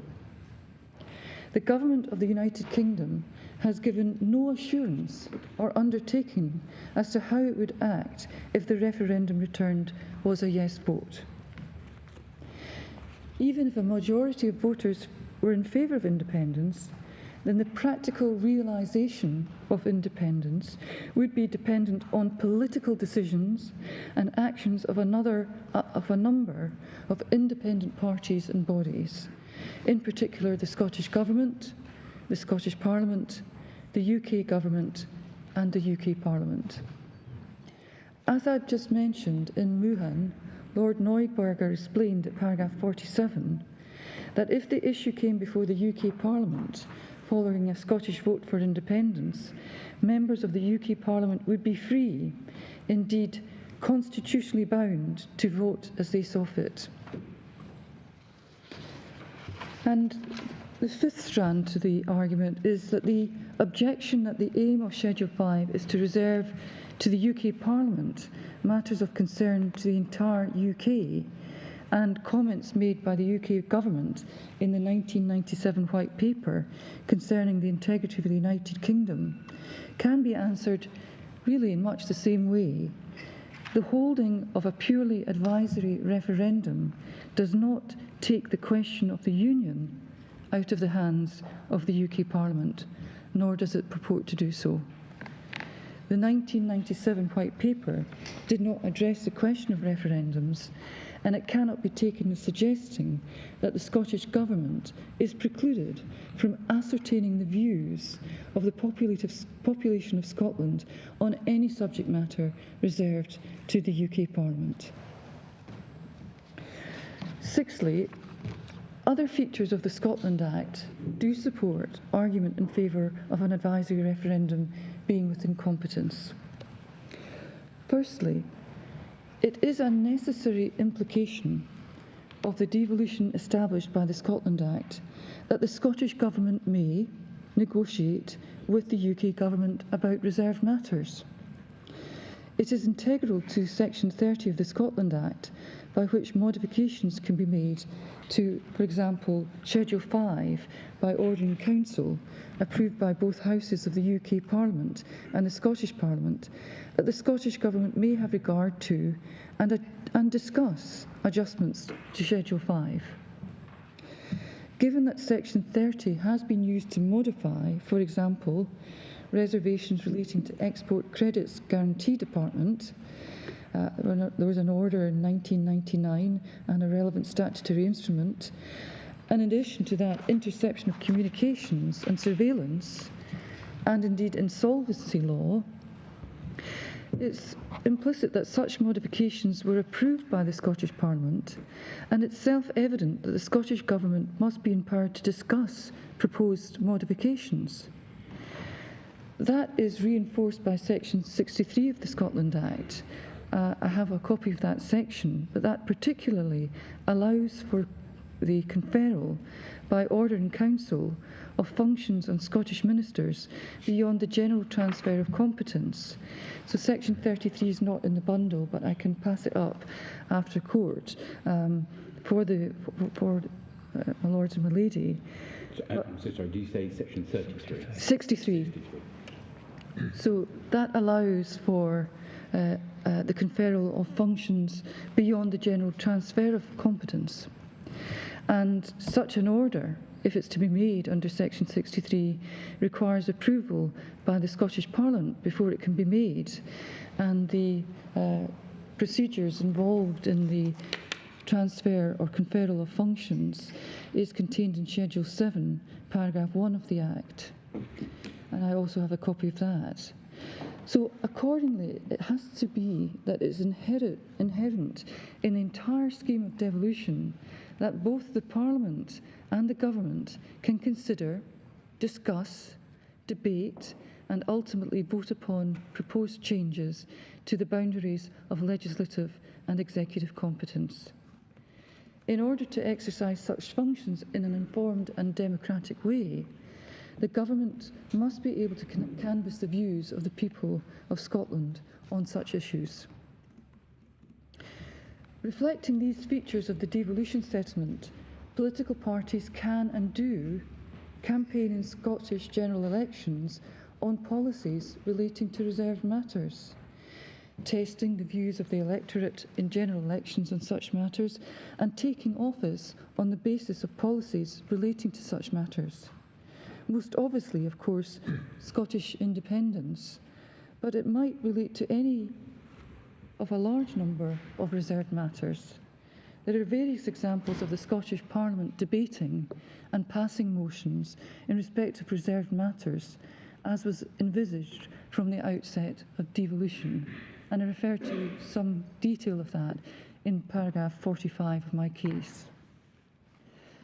So it is significant that the scheme of devolution created by the Scotland Act allows for forms of democratic participation beyond the exercise of the franchise in general elections or ad hoc constituency elections as a means for testing the views of the people of Scotland. By way, for example, Citizens' Assembly of Scotland convened in 2019 and 20, and the Citizens' Assembly on Climate Change in 20 and 21, which was convened under the Climate Change Scotland Act, added Section 9 of the Climate Change Emissions Reductions Targets Scotland Act 2019, added by Section 9, were both exercises in deliberative democracy. In addition, and as I've already explained, the Scottish Parliament can hold referendums to ascertain the views of the people of Scotland on particular issues, and it has a regulated process for holding referendums under the 2020 Act. So the devolution settlement reflects a mixture of principles of representative, deliberative and direct democracy, and also reflected in the fact that devolution settlements for Scotland and Wales now declare that the devolved institutions can only be abolished on the basis of a referendum of the people of those countries. In that respect, I refer to section 63A(3) of the Scotland Act and the Government of Wales Act, section A1, subsection 3. The Northern Ireland Act of 1999, in implementation of the international legal obligations under the Belfast Good Friday Agreement, includes a referendum requirement in respect of Northern Ireland's place in the UK, and that is section 1 of that Act. So given these features of the Scotland Act and the manner in which the devolution settlement operates, there are reasons for concluding that the Scottish Parliament is not constrained when ascertaining the will of the Scottish people, and that it can do so even where the question is concerned with the subject matter of a reserved matter.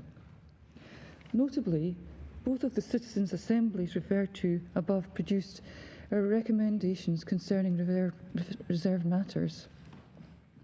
Such matters, merely by dint of being reserved, are not as such no-go areas for the Scottish Parliament or the Scottish ministers, and they're entitled to ascertain the views of the population on them.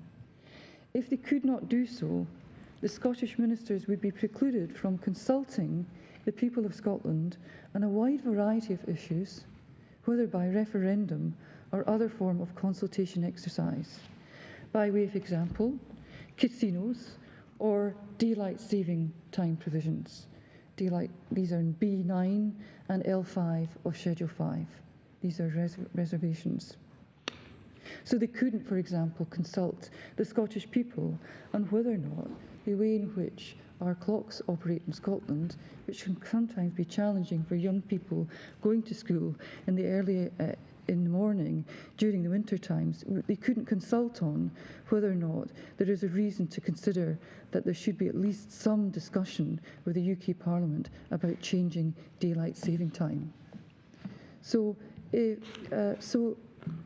I say that the Scottish ministers, it can be argued, are not precluded from consulting the people of Scotland on a wide variety of issues, and they are not precluded to consult the people of Scotland on the issue of independence. So to summarise my points, the words and provisions of the bill indicate that the legally relevant purpose is to ascertain the wishes of the people of Scotland on their own future.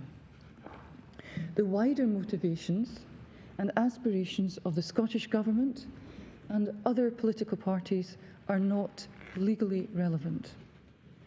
The legal consequences of the bill are relevantly nil. Any practical effects beyond ascertaining the views of the people of Scotland are speculative, consequential and indirect, and should not be properly taken into account. It can therefore be argued that the purpose of an advisory referendum, such as prescribed in the Scottish Independence Referendum Bill, has at best an indirect or consequential connection.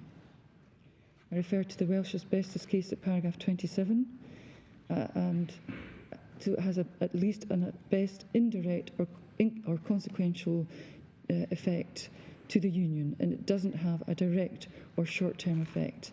And I refer there to Imperial Tobacco against the Lord Advocate in the Inner House at paragraph 133. It doesn't have the connection or involve some practical impediment or other effect necessary for it to be outside competence. So even if the criteria included purposes that had a loose or consequential connection to the Union, ascertaining the wishes of the Scottish people with its purely indirect, contingent, and speculative consequences for the Union would be insufficient to satisfy the test. So can I then conclude on the issue of the reservation of the Union?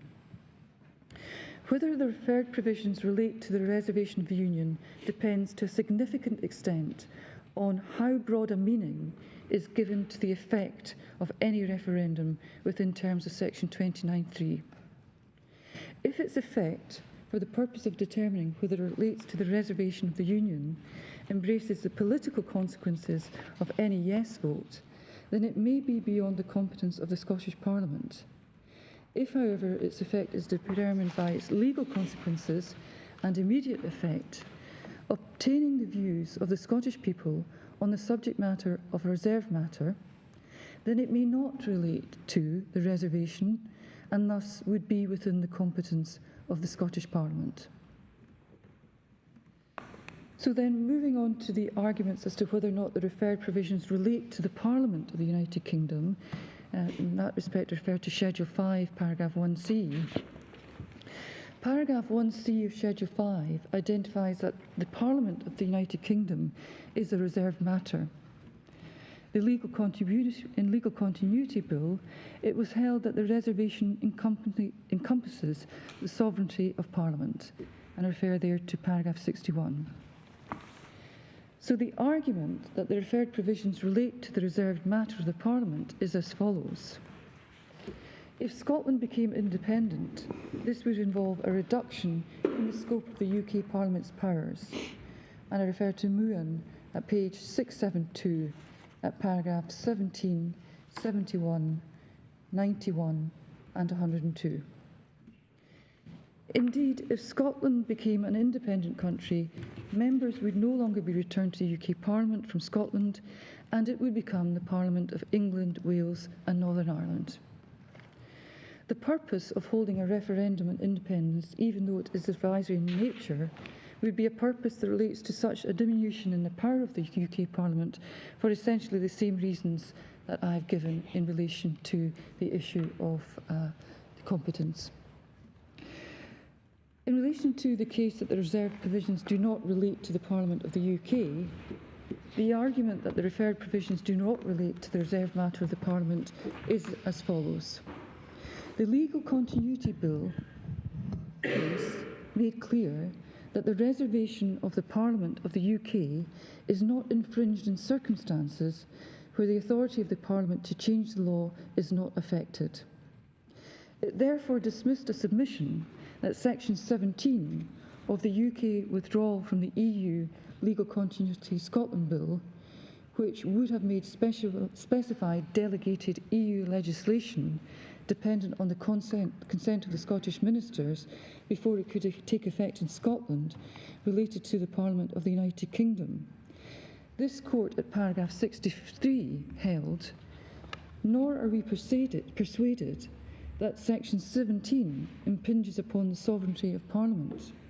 Section 17 does not purport to alter the fundamental constitutional principle that the Crown in Parliament is the ultimate source of legal authority, nor would it have that effect. Parliament would remain sovereign even if Section 17 became law. The court preferred to analyse any practical impacts on the ability of the UK Parliament to realise its policy goals by reference to Section 28(7 by means of Schedule 4. At paragraph 64, the court makes reference there, but the provision of Section 28(7 doesn't arise on this reference. But since the proposed bill would establish only an advisory referendum, it would not purport to restrict the powers, authority or jurisdiction of the UK Parliament. It would not be analogous to the UK withdrawal from EU Legal Continuity Scotland Bill in having direct legal and practical effects on the UK legislation. Changes to certain of the Articles of Union can only be effected by the UK Parliament. That's paragraph 1(2) of Schedule 4 to the Scotland Act. And the UK Parliament's constitutional role is entirely unrestricted by an advisory referendum. In the words of this court in Legal Continuity Bill, the proposed bill does not purport to alter this fundamental principle, nor would it have that effect. So I would wish to make some concluding observations then, having taken the court through these arguments. Since 2007, at 4 successive Scottish parliamentary elections, the Scottish electorate has returned governments committed to Scottish independence. Separately, at each UK general election since 2015, a majority of MPs from Scottish constituencies have been elected on the same manifesto commitment. Against that background and long-standing consensus that Scotland has the right to self-determination, to what extent, if at all, the holding of a referendum relates to a reserved matter is a question of fundamental, constitutional and public importance. Despite the highly charged political debate, it is a question of law. It is therefore a question that can only be authoritatively determined by this court. I believe it's in the public interest that clarity be brought to the scope of the Scottish Parliament's power in respect to this issue. Accordingly, the Lord Advocate in Scotland has invoked for the first time the right under Scotland Act to refer to this court a devolution issue which is not currently the subject of litigation, and it's done so for the benefit of the Scottish Parliament, the Scottish Government and the people of Scotland, and indeed people throughout the United Kingdom. The outcome of this reference is of particular importance to the Scottish ministers who have sought to, who would wish to introduce a bill on the referendum question if an answer to the reference is given in the negative, and that would be very much their wish. But it is, in this case, a matter that I bring before the court as a result of my retained function as a Lord Advocate, and I seek the court's ruling in order to inform this critically important question. There are 2 issues, I think, that arise from earlier on today that would require some answer, and it may be that we need a little bit more time to do some further investigation. I was asked for whether or not there was some information available to indicate why it was that the paragraph 1F of the schedule to the Act relates only to questions about reserved matters. This was looked at before the case, and in researches we came across internal communications between the UK Parliamentary Council and the Scottish Office, and we do have communications between these 2 offices in relation to this matter. But there really is no assistance from the parliamentary debate or the internal materials.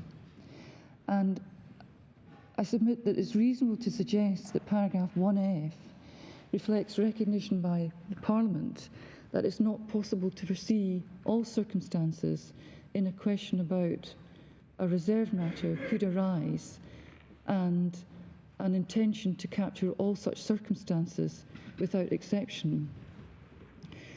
One possible explanation for 1F not extending beyond reserved matters is that at the time of the legislation, reserved matters was a new concept at the heart of the devolution regime, in which no existing jurisprudence was available, and therefore in respect of which it may have been thought that there was a need for a particular provision under Schedule 6 to ensure that these questions could be brought for the consideration of this court. I would have to look it up again, but didn't the original devolution to the Northern Irish Parliament in 1922, didn't it operate on the same model of reserved matters? Yeah. So that's something that we've yet to look at, the Irish background, and it's something that we will do so. Yeah. Okay. We couldn't find any of the explanatory notes for what act was it? the Northern Ireland Act 1998, but we haven't looked any earlier than that. But we will undertake that exercise and try and do the necessary comparative exercise that might inform. I was just concerned that the concept of reserved matters was slightly older than 1998, but I stand to be corrected. And, very well. Well, I suppose it was new for Scotland. That's possibly what I mean. So that's is that possible explanation is all I'm saying. But there's really no assistance from the parliamentary debate or internal materials. We'll continue to look, but there was quite an exhaustive search done before today on that. Lady Rose asked a question of whether or not a member's bill could be challenged under paragraph 34 of Schedule 6. That's where a member chose to introduce the legislation and confirmed that in their view, it was within competence. I would answer this question by saying it really wouldn't arise in practice, as in practice, the Lord Advocate doesn't refer a bill until after stage 3 in that respect. But I wouldn't rule out that it could be challenged under paragraph 34 in the right exceptional circumstances. So it could be done, but in practice it really doesn't arise. And there's a particular involvement of the Lord Advocate at stage 3 in the private member's bill procedure for referral to the Supreme Court on a question of legislative competence. Perhaps it would be helpful if you were to explain to us what the Lord Advocate's role is at stage 3. Yes, so I can give that in writing. I do have. If that's more convenient. I think that's possibly more helpful because it's quite. I do have some material here that could easily be prepared and handed up, along with, if we can get it, some further background material on the issue of schedule. The schedule to the Act and paragraph 1F. And just to help me, stage 3, what does that so mean? That's in relation to the point at which the bill has been introduced.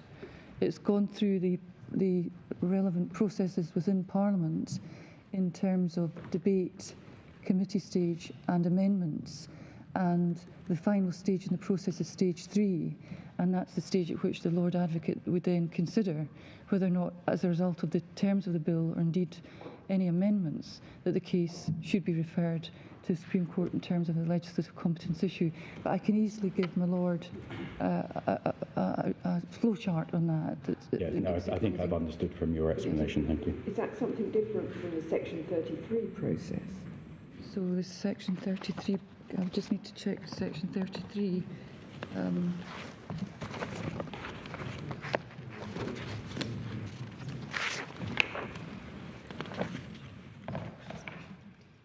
It would be within that, yeah.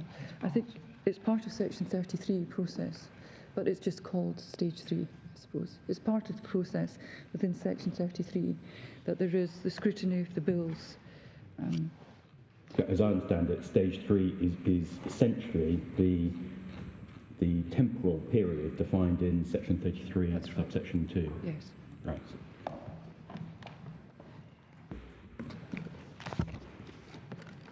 Yes, thank you. So unless there's anything else, those are my submissions. No, we're most grateful, Lord Advocate.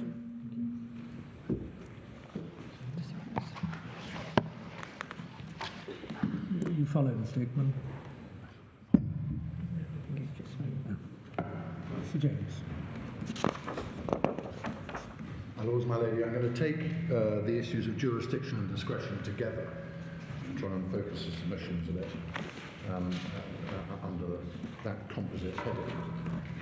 The starting point we submit for the issue of jurisdiction in particular is that there is clear and consistent authority, including at this elevated level, that it is not appropriate for courts generally to engage with abstract questions of law until the facts are known.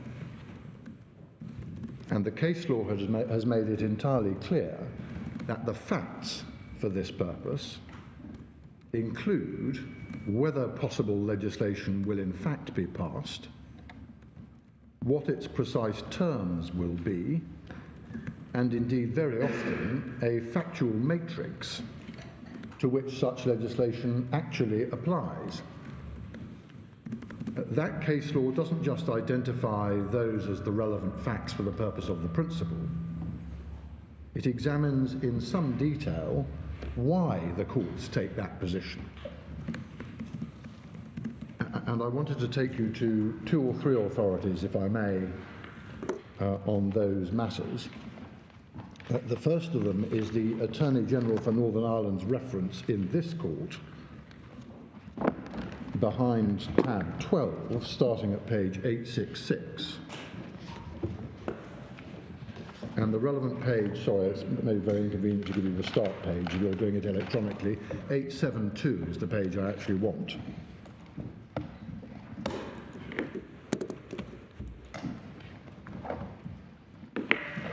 And you'll see the sentence at the beginning of paragraph 28 at the bottom of 872. In general, it is desirable that legal questions be determined against the background of a clear factual matrix rather than as theoretical or academic issues of law. And then you'll see in the remainder of the paragraph, which I don't read out, the basic reasons for that.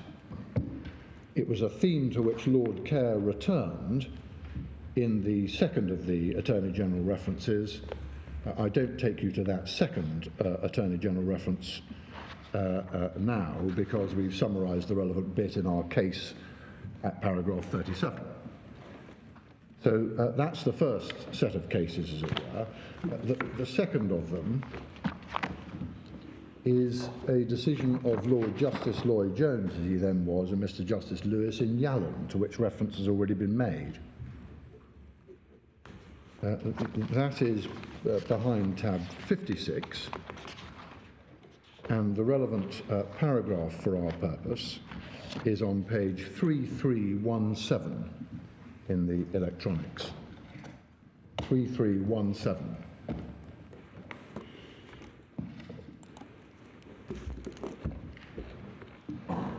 And as you see, para 25 says it will rarely be appropriate to consider such issues when they may depend in part on factual matters or future events, since until those factual matters are established or the events occur, the courts will not be in a position to know with sufficient certainty what issues do arise in a particular case. Similarly, when matters may depend upon or be affected by future legislation, it will generally not be appropriate to make rulings on questions of law until the precise terms of any legislation are known. And that paragraph, with those principles and that explanation there set out, was effectively dispositive on the facts of that case. Well, in the circumstances of this case, there's a majority in the Scottish Parliament, and we're told that the legislation is going to be proposed, and surely we can take it it's going to be passed. My Lord, I don't think you can, with respect, take that as read. Why not? People might have different views. MPs haven't yet voted. The mere fact that there's a government majority may lead to that result, and it may not.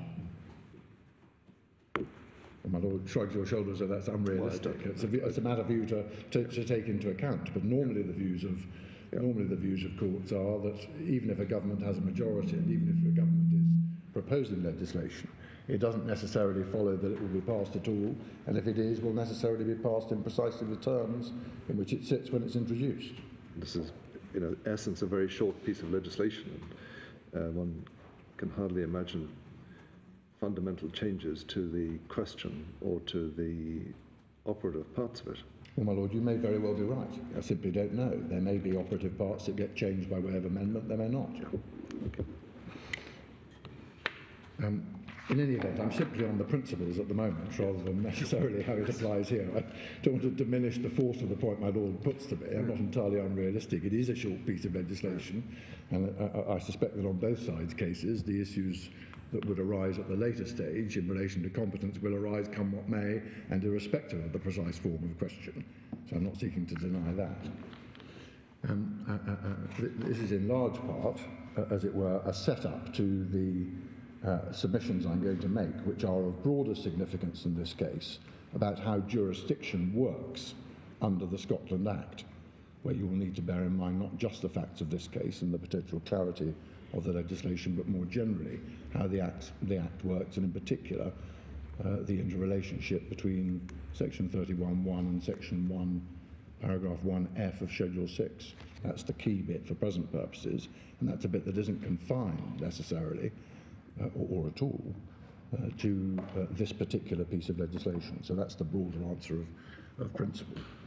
The third of the authorities I wanted to show you to involve one of the members of the court in Yallen, but not the other.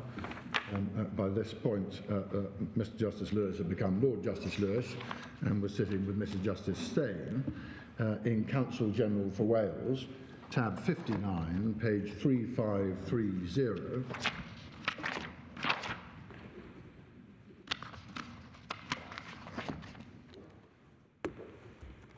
And the relevant paragraph for present purposes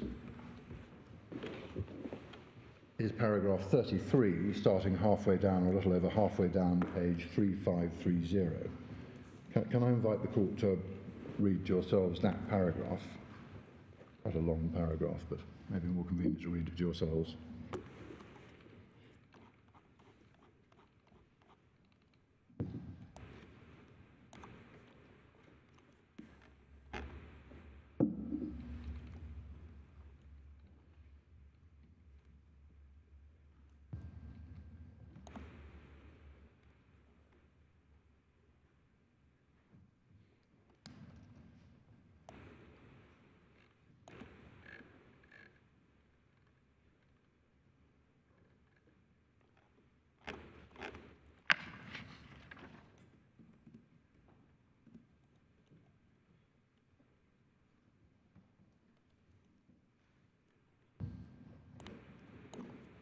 So you see the themes. Governments, law officers and everyone else, and legislatures must inevitably form their own view about whether proposed legislation is compatible with various superarching pieces of legislation, e.g. the HRA. There's nothing new or surprising or unfortunate that the courts get involved only after legislation is enacted and not before. And the reason for that is because courts do not, in general terms, for all the reasons I've gone through, give advisory declarations in the abstract. The court specifically noted in that paragraph, as you've seen, that the equivalent law officers and the presiding officer in Wales were likely to have to form a view about competence and reference, but they do not seek advisory declarations prior to the passing of bills. So that's the critical paragraph for present purposes from Counsel General Wales, and you will note that the Court of Appeal dismissed the appeal. I don't need to go to that dismissal for present purposes. If you wanted, it's at page 3562 in the authorities bundle. And since the service of our written case on this reference, i.e. this reference, this court has refused the Counsel General permission to appeal further to this court. But, I mean, in our case, might it not be said that it's not going to be an advisory declaration and it's not in the abstract? I mean, if the court rules on the matter, it will be deciding the point in the context of this bill, won't it? My Lord, it will, but it will be deciding the point in the context of a draft bill that hasn't been introduced into the Scottish Parliament and has yet to go through those processes. And I'm going to take you through the processes that the Scotland Act envisages before a reference in relation to a bill can be made. So, my Lord, I don't seek to suggest that this paragraph is directly on all fours, and I fully take the point you've put to me. But this is the basic rule, and the purpose of taking you to these authorities is not to say we are in pari materia. It is to say this is the basic starting point, well known, well established, against the backdrop of which Parliament then legislated in the Scotland Act to set up what we will submit is a limited set of circumstances in relation to draft bills where Parliament, where the courts can do precisely the thing they wouldn't otherwise do, namely to give a view about the competence to pass particular as yet unenacted legislation. They take it to the final stage of passing and then the courts get involved. So the Scotland Act 1998 and the equivalent other pieces of devolution legislation represent an exception, and we submit a narrow and carefully circumscribed exception to what otherwise would be the basic principle as adumbrated in these cases. That's how we put that point. It's an exceptional jurisdiction in a number of ways. In also the fact that that this court is exercising an original jurisdiction. Yes.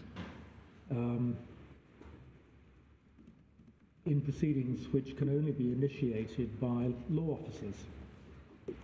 Yes. It's very much giving this court a constitutional jurisdiction.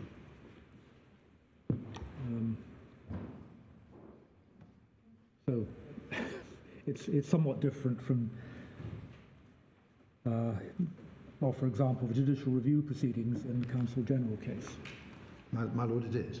And as I say, I don't seek to rely upon these cases being in pari materia. They're obviously different. You've got to deal with a specific, constitutionally centred, original jurisdiction that is set out in the Scotland Act. The question is, how far does that go? Yeah. That's the ultimate question of interpretation, which is the issue you're going to have to grapple with. Keating's, I was going to refer to as the final in the quartet of cases establishing the general principle, might be thought to be a little bit closer to our sort of situation, particularly in relation to the facts. And Keating's is behind tab 14, and the relevant passages for present purposes start on 899.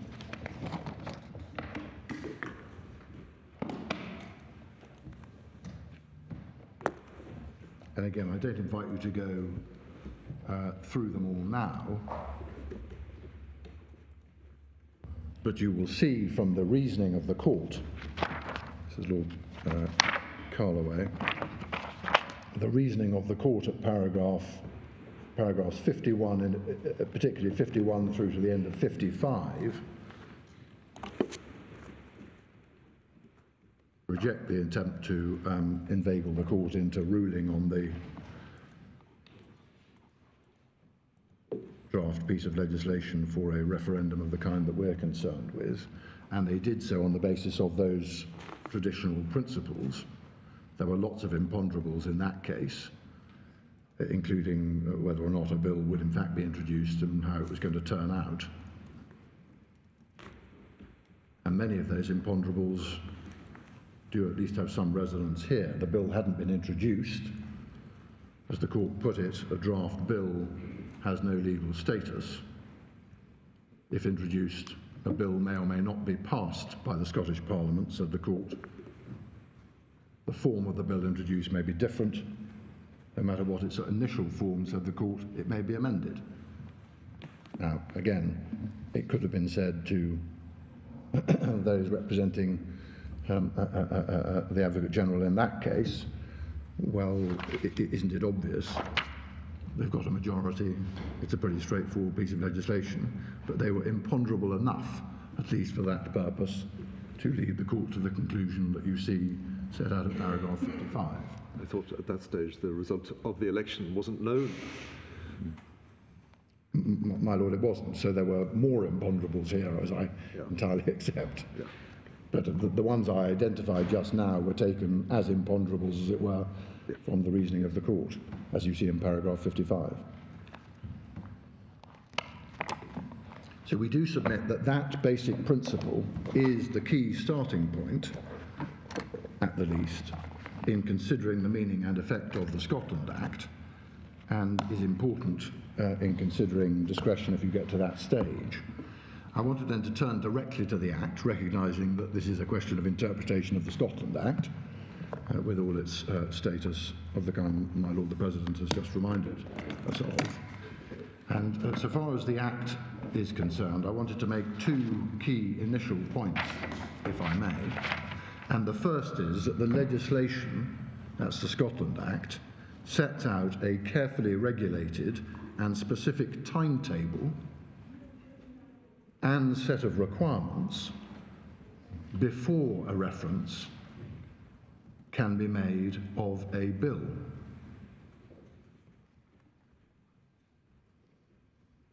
So if you go into tab 1 of the authorities and get the Scotland Act, if I may, can I just remind you of the key provisions as far as this is concerned? The position essentially is that the bill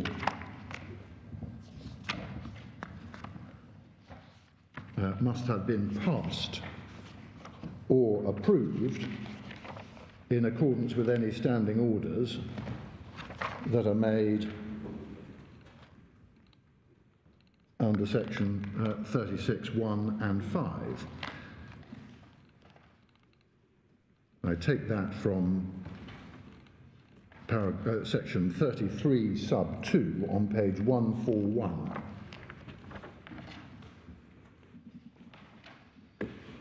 So the power to make a reference is given to the law officers that my Lord the President identified. That's 33(1). May refer the question whether a bill or any provision of a bill would be within legislative competence. And we know what that means. That means the section 29(2) question. In other words, the various bases on which it would be outside that competence. And then sub 2, subject to subsection 3, he may make a reference in relation to a bill at any time during the period of 4 weeks beginning with the passing of the bill, and then any period of 4 weeks beginning with any approval of the bill in accordance with standing orders made by virtue of 36(5), which we'll look at in a second. So the basic position is that there can be no reference by the law officers under the scheme of this legislation until the bill has passed. And then there's a set period of 4 weeks within which the reference has to be made. So passing is the necessary and the mandatory temporal precondition to the making of a reference. What then are the stages of the bills before you get to that point? Go forward, if you would, to page 146 and have a look at section 36. What this does is to make mandatory provision for the content of parliamentary standing orders of the Scottish Parliament. Standing orders shall include provision, as you see from 36(1), and then you see the various stages for general debate on a bill with an opportunity for members to vote on its general principles, for consideration of and an opportunity for members to vote on the details of the bill, and for a final stage at which a bill can be passed or rejected. So all of those things have to happen before the trigger in 33 for a reference can be made. And that's for a pretty obvious reason, which is to thrash out the content and actual detailed nature of the bill before any power to make a reference is made.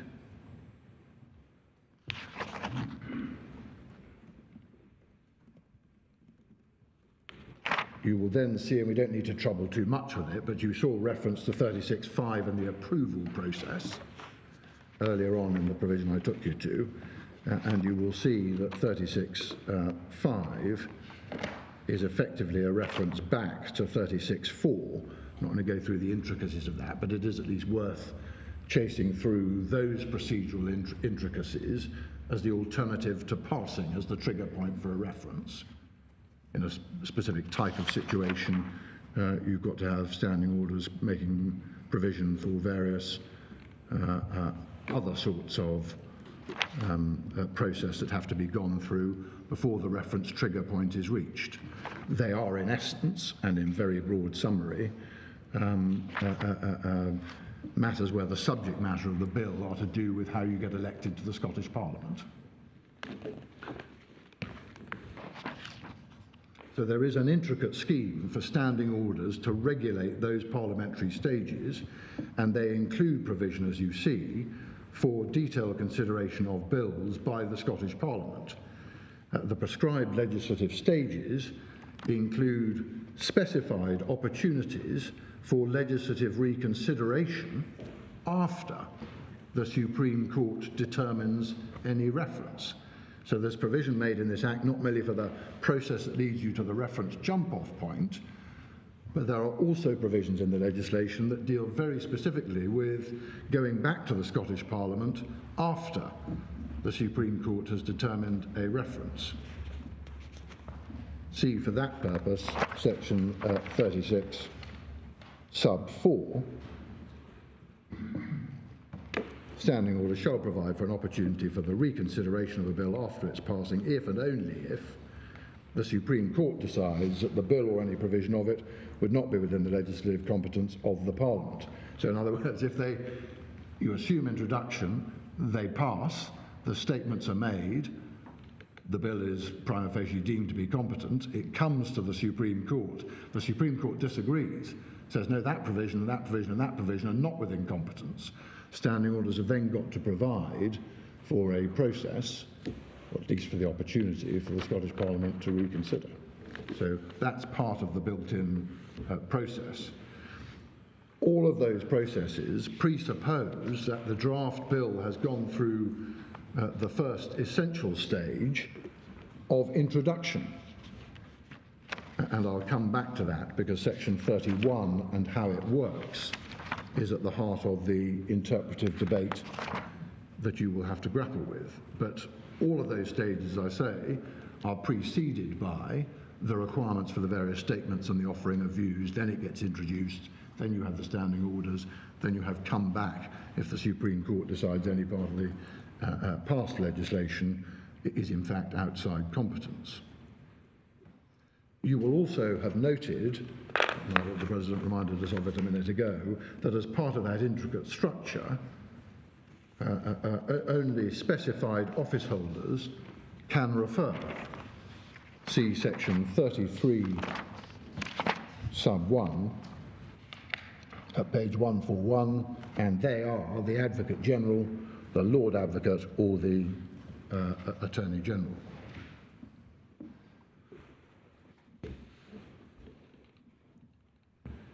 You will also note, just to complete the intricacy of the process, section 32 sub 2, which is part of the provisions governing references and so on, and entirely obvious why this provision needed to be made.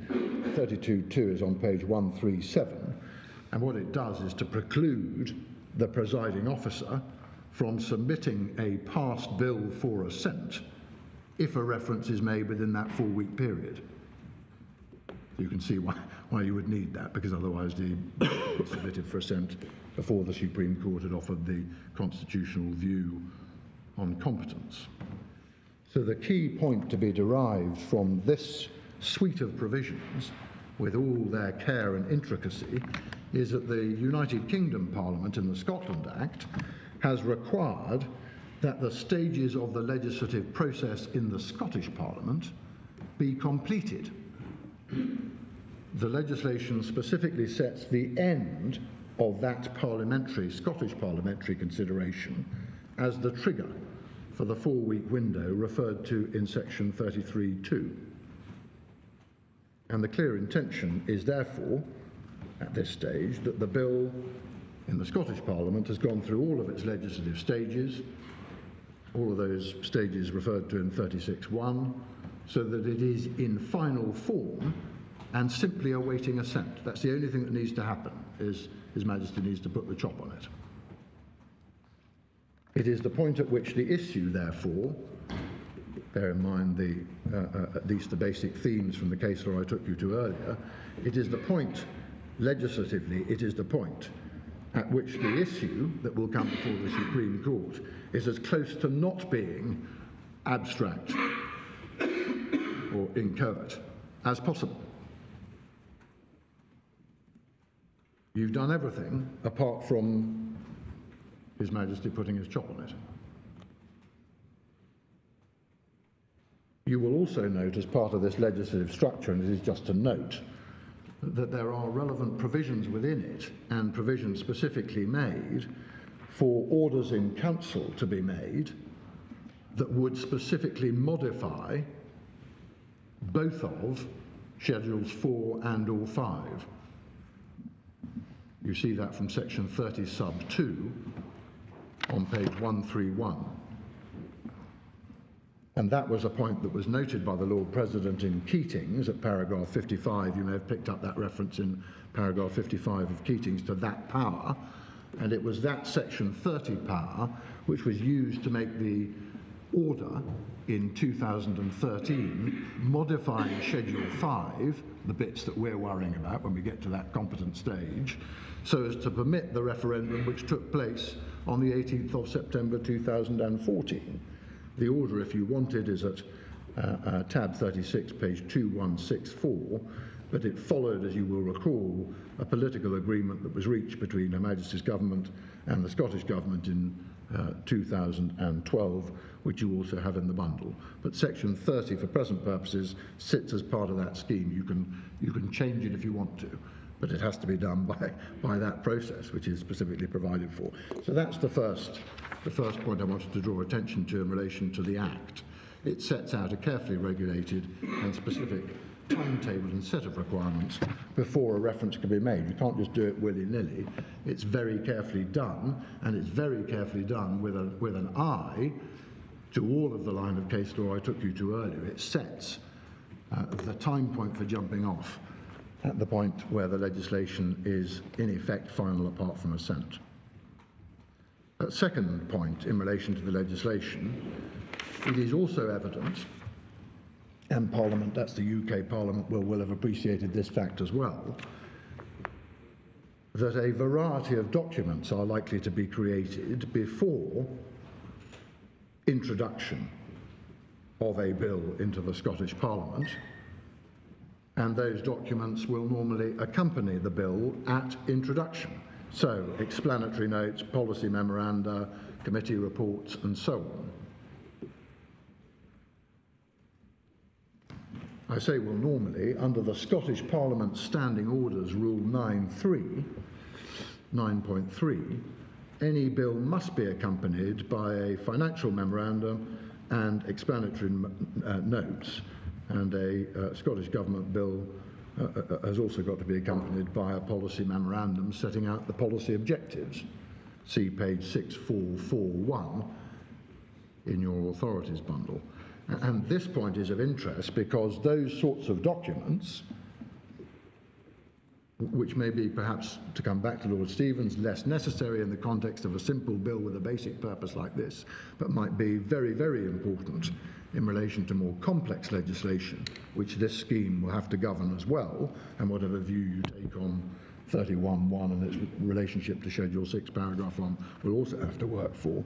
It's of interest because these sorts of documents have long been held in your case law to be particularly important as informing the consideration of whether or not the bill or a bill and its provisions are within competence. And that is no doubt because 29.3 puts the spotlight squarely on purpose and effect. Can you just please give me the page reference again for Rule 9.3? 6441. Thank you. Is that one. And the importance of these sorts of documents, again, it's trite, so you probably don't need a reference, but if you wanted one, Martin and Most per Lord Hope at paragraph 25, page 397, but we've given you a host of other cases, no doubt unnecessarily, in our case at paragraph 13, which are references to the same end. The point is that those sorts of documents are likely in many cases to be integral to the consideration by this court of competence and therefore the fulfilment by this court of its constitutional role. And they will be lost. And do those documents also include party political manifestos and statements by, on behalf of a political party? My Lord, I'm not sure that those documents referred to in the Standing Order Rule will include those sorts of documents. But I don't think, if that's the purport of your question, that there's been anything in the case law, as it were, that limits for this purpose the source but from which you might derive assistance as to purpose. Does that make sense as an answer?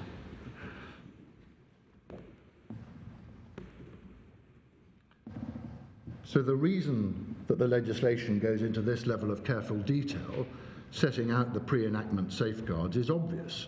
The United Kingdom Parliament clearly recognised that lots can happen to a bill during legislative stages through the Scottish Parliament, including those that must be set up under the standing orders, given the requirements of section 36(5) that I've taken you to. Those processes affect the shape of what can then be referred. The legislatively inchoate must become coet. The United Kingdom Parliament also clearly recognised that if references are made in compliance with those safeguards, the issues that the Supreme Court will need to consider will then be capable of being considered with maximum certainty and with the maximum degree of assistance that can be provided to the important constitutional role, and indeed, to hark back to my Lord President's point, to the original jurisdiction that this court is then having to undertake under the Section 33 reference process. And all of this, we respectfully submit, was clearly and squarely recognised, i.e. all of this being the basic design and structure of the legislation, by Lord Carloway in Keating's, see in particular paragraph 60 at page 901. So perhaps to finish today, can I just make twin submissions at this point in the argument? The twin submissions are, first, that Parliament has been prepared to countenance a departure from the usual approach of abstinence, judicial abstinence, but has done so on terms. As a general rule, you don't give advisory opinions on hypothetical provisions in the abstract, still less on proposed legislation, because, well, not least because, that draws courts into policy making and legislative functions in a pretty uncomfortable way, and you need, therefore, the clear parliamentary authority that you have in the Scotland Act to enable that process to be undertaken. So the devolution legislation gives you, as it were, that legislative permission, but it does so in a very carefully delimited way that has obviously been designed with an eye to that case law, because all of the thrust of all of those provisions is to try to make as certain as can possibly be done that by the time it gets to you, the Act is in as final form as can possibly be mustered prior to it actually becoming law. And the second submission, which I leave you with for the purpose of today, is that with respect, the Lord Advocate's interpretation of the tail end and unspecific words that finish off Schedule 6, paragraph 1F, bypasses / undermines all of that. It is no answer to that point for the Lord Advocate to say, as she does, this is not a bill reference, so Section 33 is irrelevant. The Lord Advocate has carefully and deliberately chosen to frame her referred question around the terms of a draft bill. She's no doubt done so to try to reduce the force of the argument that it seeks a judicial ruling in the abstract, but the fact that it is not a bill reference under Section 33 is nothing to the point. Of course it isn't. But that is no answer to the objection that referring a draft bill at this stage, which has not reached the Section 33 stage, circumvents the exclusive statutory scheme that Parliament has gone to all that trouble to set up, with all the demerits that that process, or that jumping of the process, entails. How do you get to the Section 33 stage if you cannot genuinely make a Section 31 statement? My Lord, my answer to that, and I'm going to come back to it in more detail tomorrow as the next topic when I consider how Section 31 fits into this scheme, my ultimate answer to that question, given the time, is so be it. Parliament has set up a jurisdictional precondition to the introduction of a bill into the Scottish Parliament, which is that you need to be able to persuade, I was about to say even, but that would be disrespectful, even your own law officer. You can't even persuade your own law officer that you are within competence. The shutters come down under the scheme of this legislation. That's our ultimate answer to that question. And I'll return, if I may, in a little more detail to Section 31 tomorrow. Well, in that case, we'll adjourn there for the day and resume at 10:30 tomorrow morning.